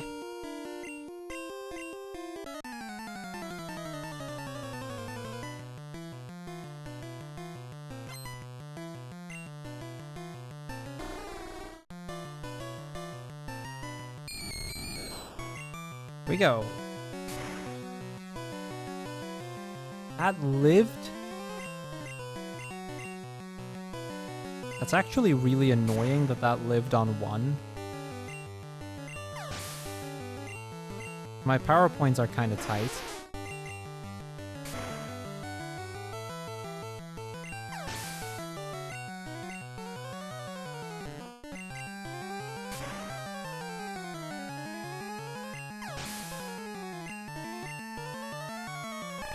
Ah, they replaced Jinx with Squirtle. That's fine.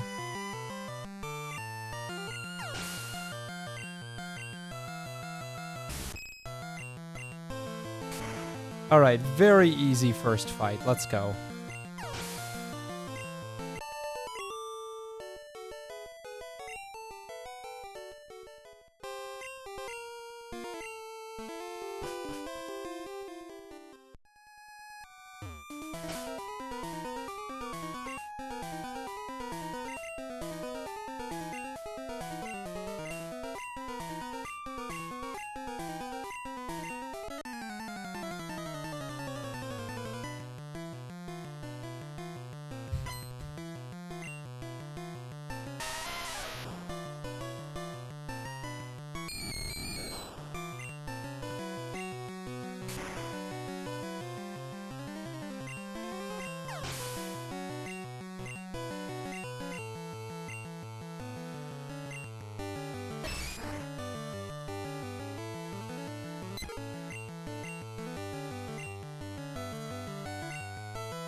I'm not a fan of that X defend. A crit here would be great.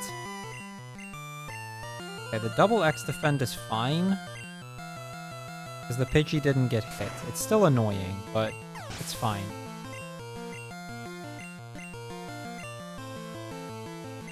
I mean, having to do all 5 of these battles without any items in battle, or any items at all, meaning no chance to heal, but more importantly, also no chance to heal power points and whatnot.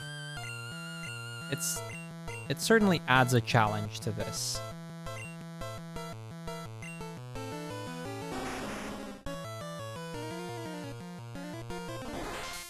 Okay, time to finally put see Staryu in action.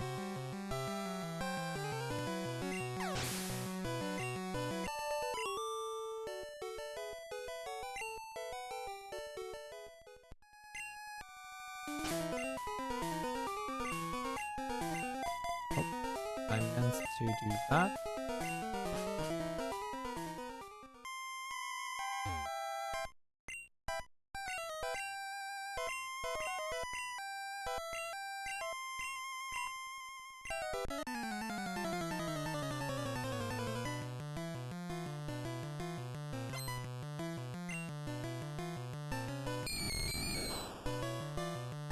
Yeah, we have the perfect counter for Ghastly in Diglett.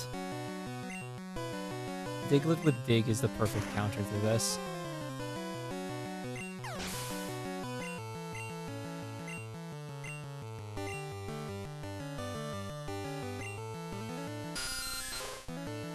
At least the Ghastlies.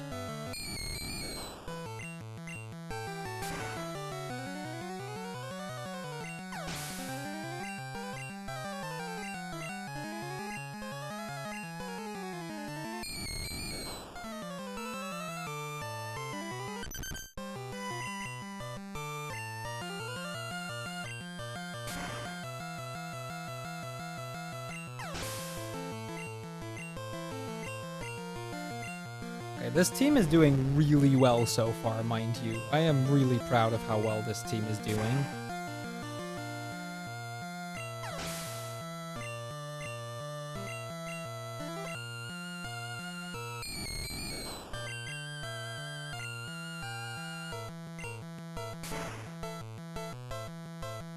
Yeah, just Lance and Blue. And I mean, the blue fight should be pretty much the exact, pretty much an identical fight to the last one. And in the last one, Ghastly just swept.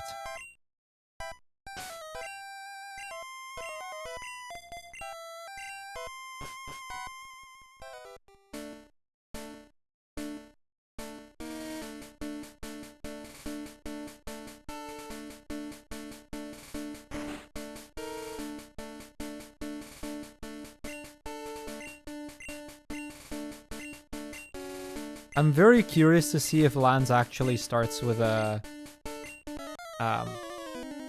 Magikarp. I would find it really funny if Lance starts with a Magikarp here. That's a Shelter, okay. I'm not surprised that they changed that into Shelter, if only because Magikarp might be a bit too free on somebody who is supposed to be the champion.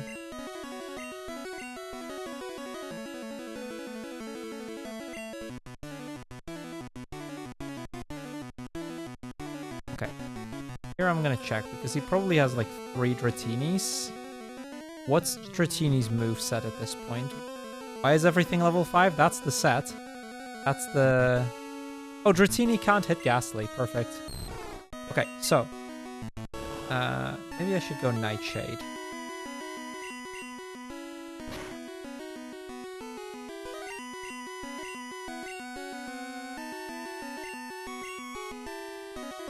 So the set is Little Cup, which means every Pokemon is set to level 5 and stays at level 5. Every wild Pokemon, every opposing Pokemon, everything is level 5.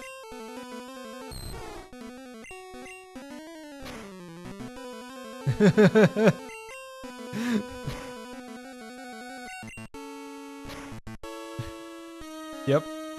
That's the gimmick right there. It's all baby or all first stage Pokemon, and they're all level 5. That's the gimmick.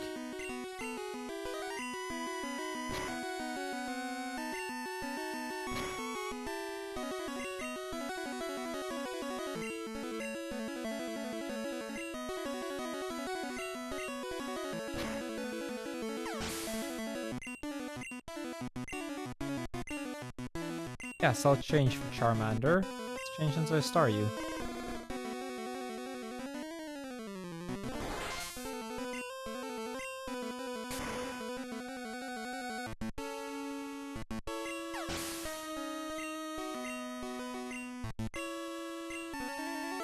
Change back into Ghastly.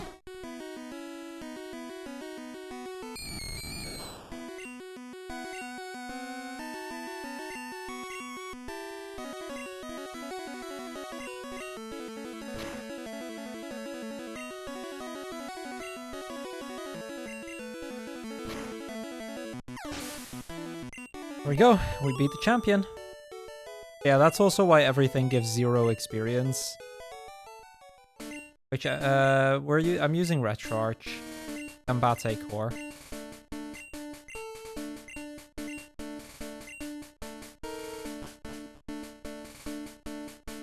Nope, not GG's yet. There's one more fight.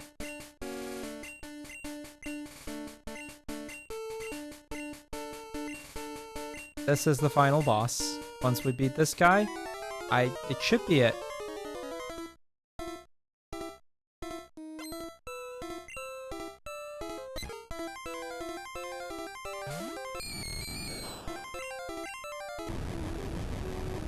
I should have more than enough power points to win.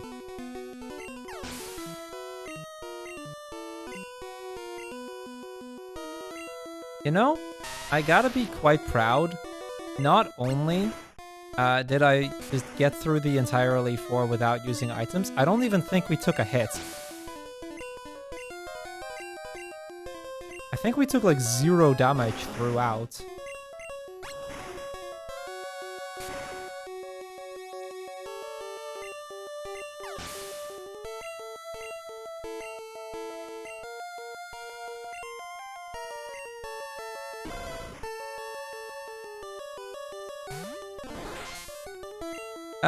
Not painful at all, Scion. To me, it's like a 0.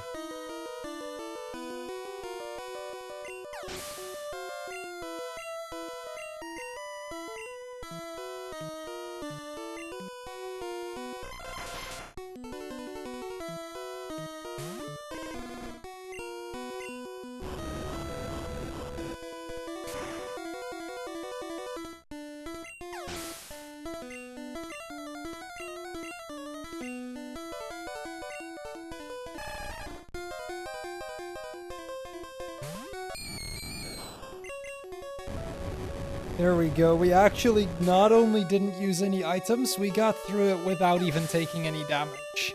That's how strong our team is. This should be all 3 of the remaining achievements now. Like, this should be it.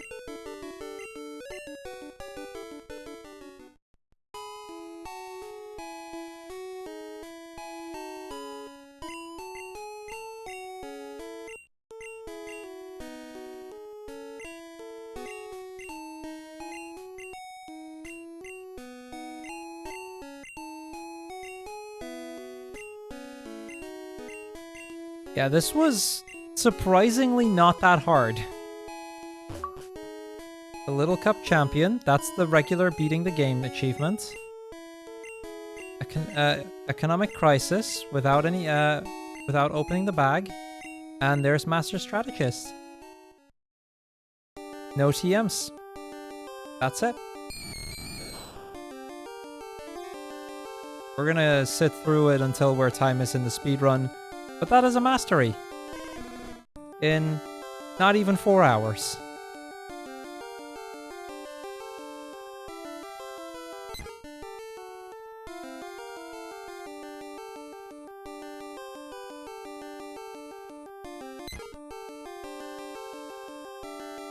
Gen 1 is not JRTA. It's on Fade into the credits.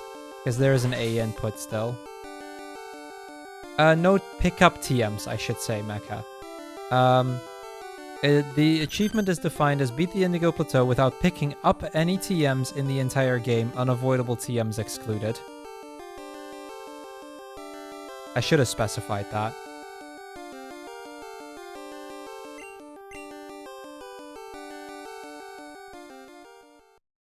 That's where time is. Alright, that's it. 3 hours and 40 minutes. Not bad at all.